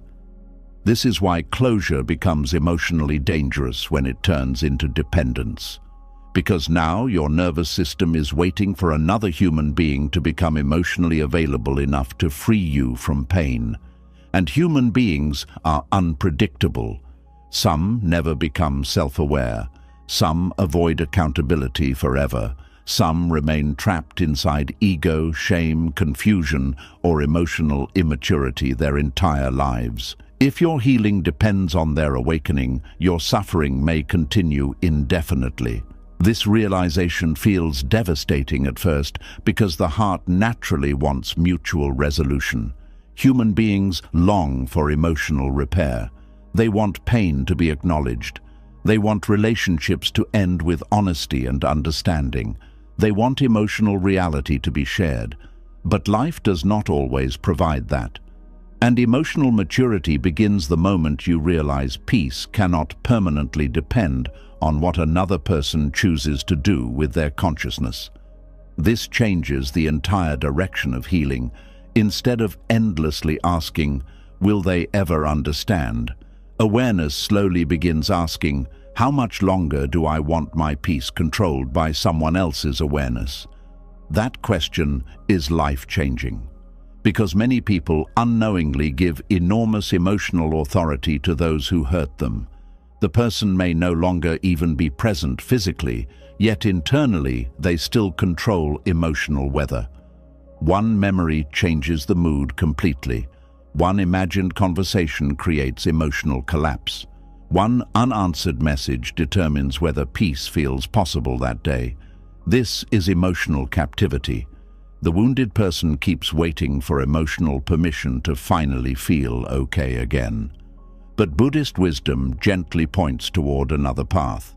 Inner freedom begins when healing becomes an inward process instead of an emotional negotiation with another person's consciousness. This does not mean pretending the pain never mattered. It does not mean denying the need for accountability. It does not mean becoming emotionally detached or cold. It means realizing your healing cannot remain permanently hostage to another person's emotional capacity. This distinction is deeply important, because some people will never become capable of giving the closure you hoped for, not because your pain lacked importance, but because their inner world lacks the depth, stability, courage, or awareness required for real accountability. And if your peace waits forever for their transformation, your life becomes emotionally suspended. This suspension creates quiet suffering. The body moves through daily life, but emotionally part of the heart remains standing beside an unfinished doorway, listening, hoping, watching, waiting for them to finally understand, waiting for them to finally admit the truth, waiting for them to finally care enough. And meanwhile, life keeps moving. This is why needing closure often creates hidden emotional dependency long after relationships end. The attachment no longer looks like love externally. It looks like emotional waiting. The nervous system remains connected through unfinished expectation. This expectation drains enormous emotional energy because the mind constantly monitors possibility. Maybe they will reach out someday. Maybe they finally regret it. Maybe they will explain eventually. And each possibility keeps the emotional attachment active. Buddhist teachings constantly return to non-attachment because attachment keeps awareness trapped in emotional dependence. The suffering is not only coming from what happened anymore, it is coming from the continued belief that peace exists somewhere inside another person's future behavior. This belief quietly steals power from the self. A person stops trusting their own ability to heal independently. They unconsciously believe emotional freedom must be granted externally instead of cultivated internally. And this creates fear too, because if your peace depends on someone else's response, then your emotional stability becomes permanently fragile. One ignored message can destroy your mood. One disappointing interaction can reopen old wounds. One reminder of their indifference can collapse emotional progress. This is why dependency feels so exhausting internally. The nervous system never fully rests because it remains emotionally tied to uncertainty outside itself. There is a hidden grief inside recognizing this truth. Many people do not want to admit how much emotional power they have given away. They do not want to realize that even after betrayal, abandonment, or rejection, they still emotionally orbit around the person who hurt them. But awareness must see this clearly before freedom becomes possible, because once you see the dependence honestly, something shifts internally. You begin realizing, I have been waiting for them to free me. I have been waiting for them to restore my peace. I have been waiting for them to become conscious enough for me to finally heal. And suddenly, the deeper suffering becomes visible. Not only the original wound, but the continued surrender of inner authority afterward. This is where healing begins turning inward again. The mind slowly starts understanding something powerful. Your peace becomes unstable whenever it depends entirely on another person behaving correctly.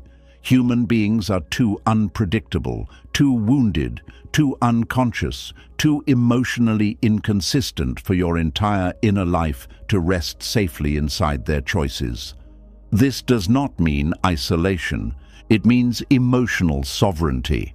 Emotional sovereignty means your healing eventually belongs to you again, not because other people's actions stop mattering, but because your nervous system no longer waits helplessly for their participation before allowing peace to return.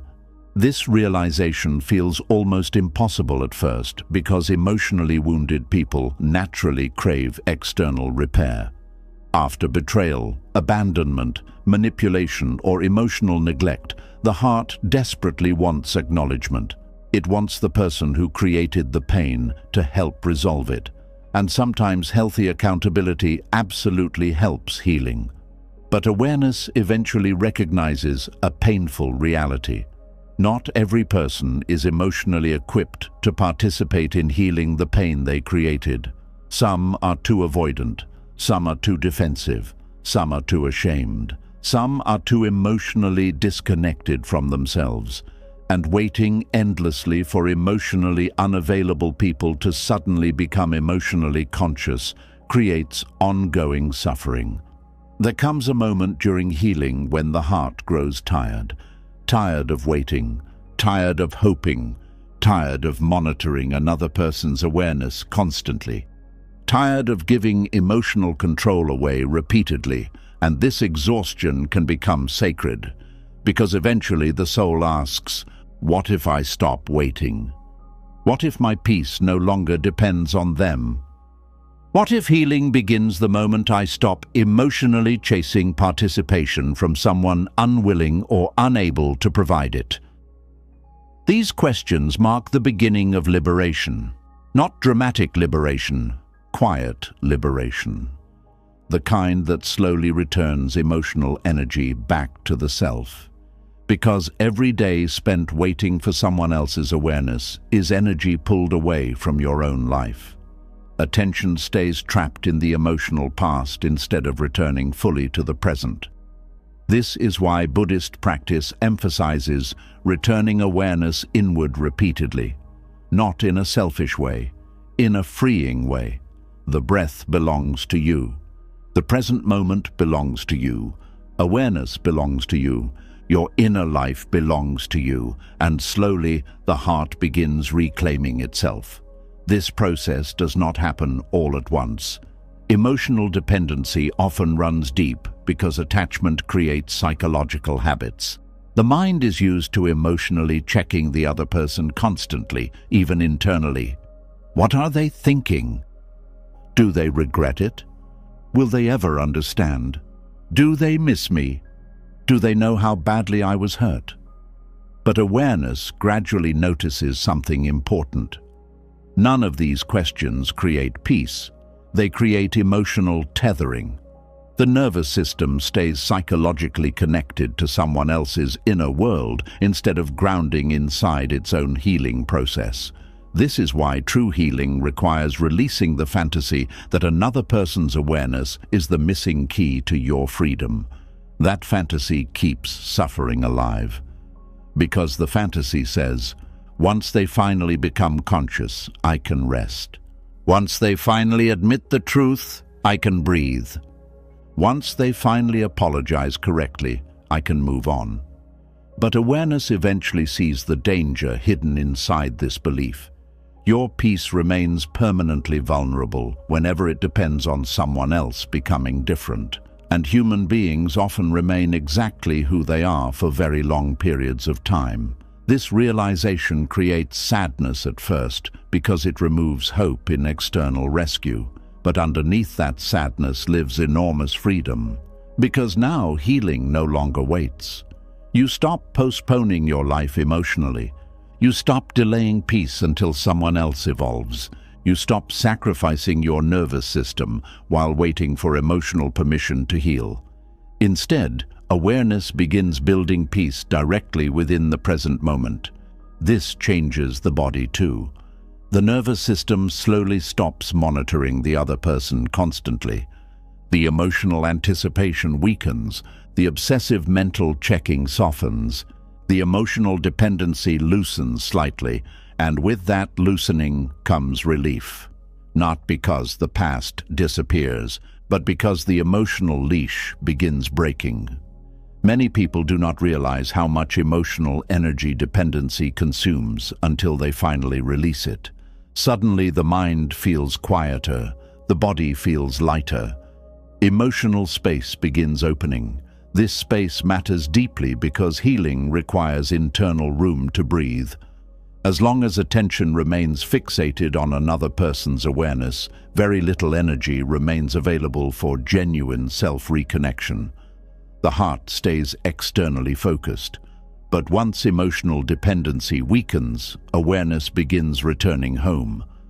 You start noticing your own needs again, your own exhaustion, your own healing, your own life, your own future. And this return inward feels unfamiliar at first, because emotional attachment trained the mind to look outward constantly. Buddhist wisdom often describes attachment as a form of grasping. The mind reaches outward, trying to secure certainty, comfort, validation, or resolution through external conditions. But suffering grows whenever peace becomes dependent on unstable external factors. Human beings themselves are unstable.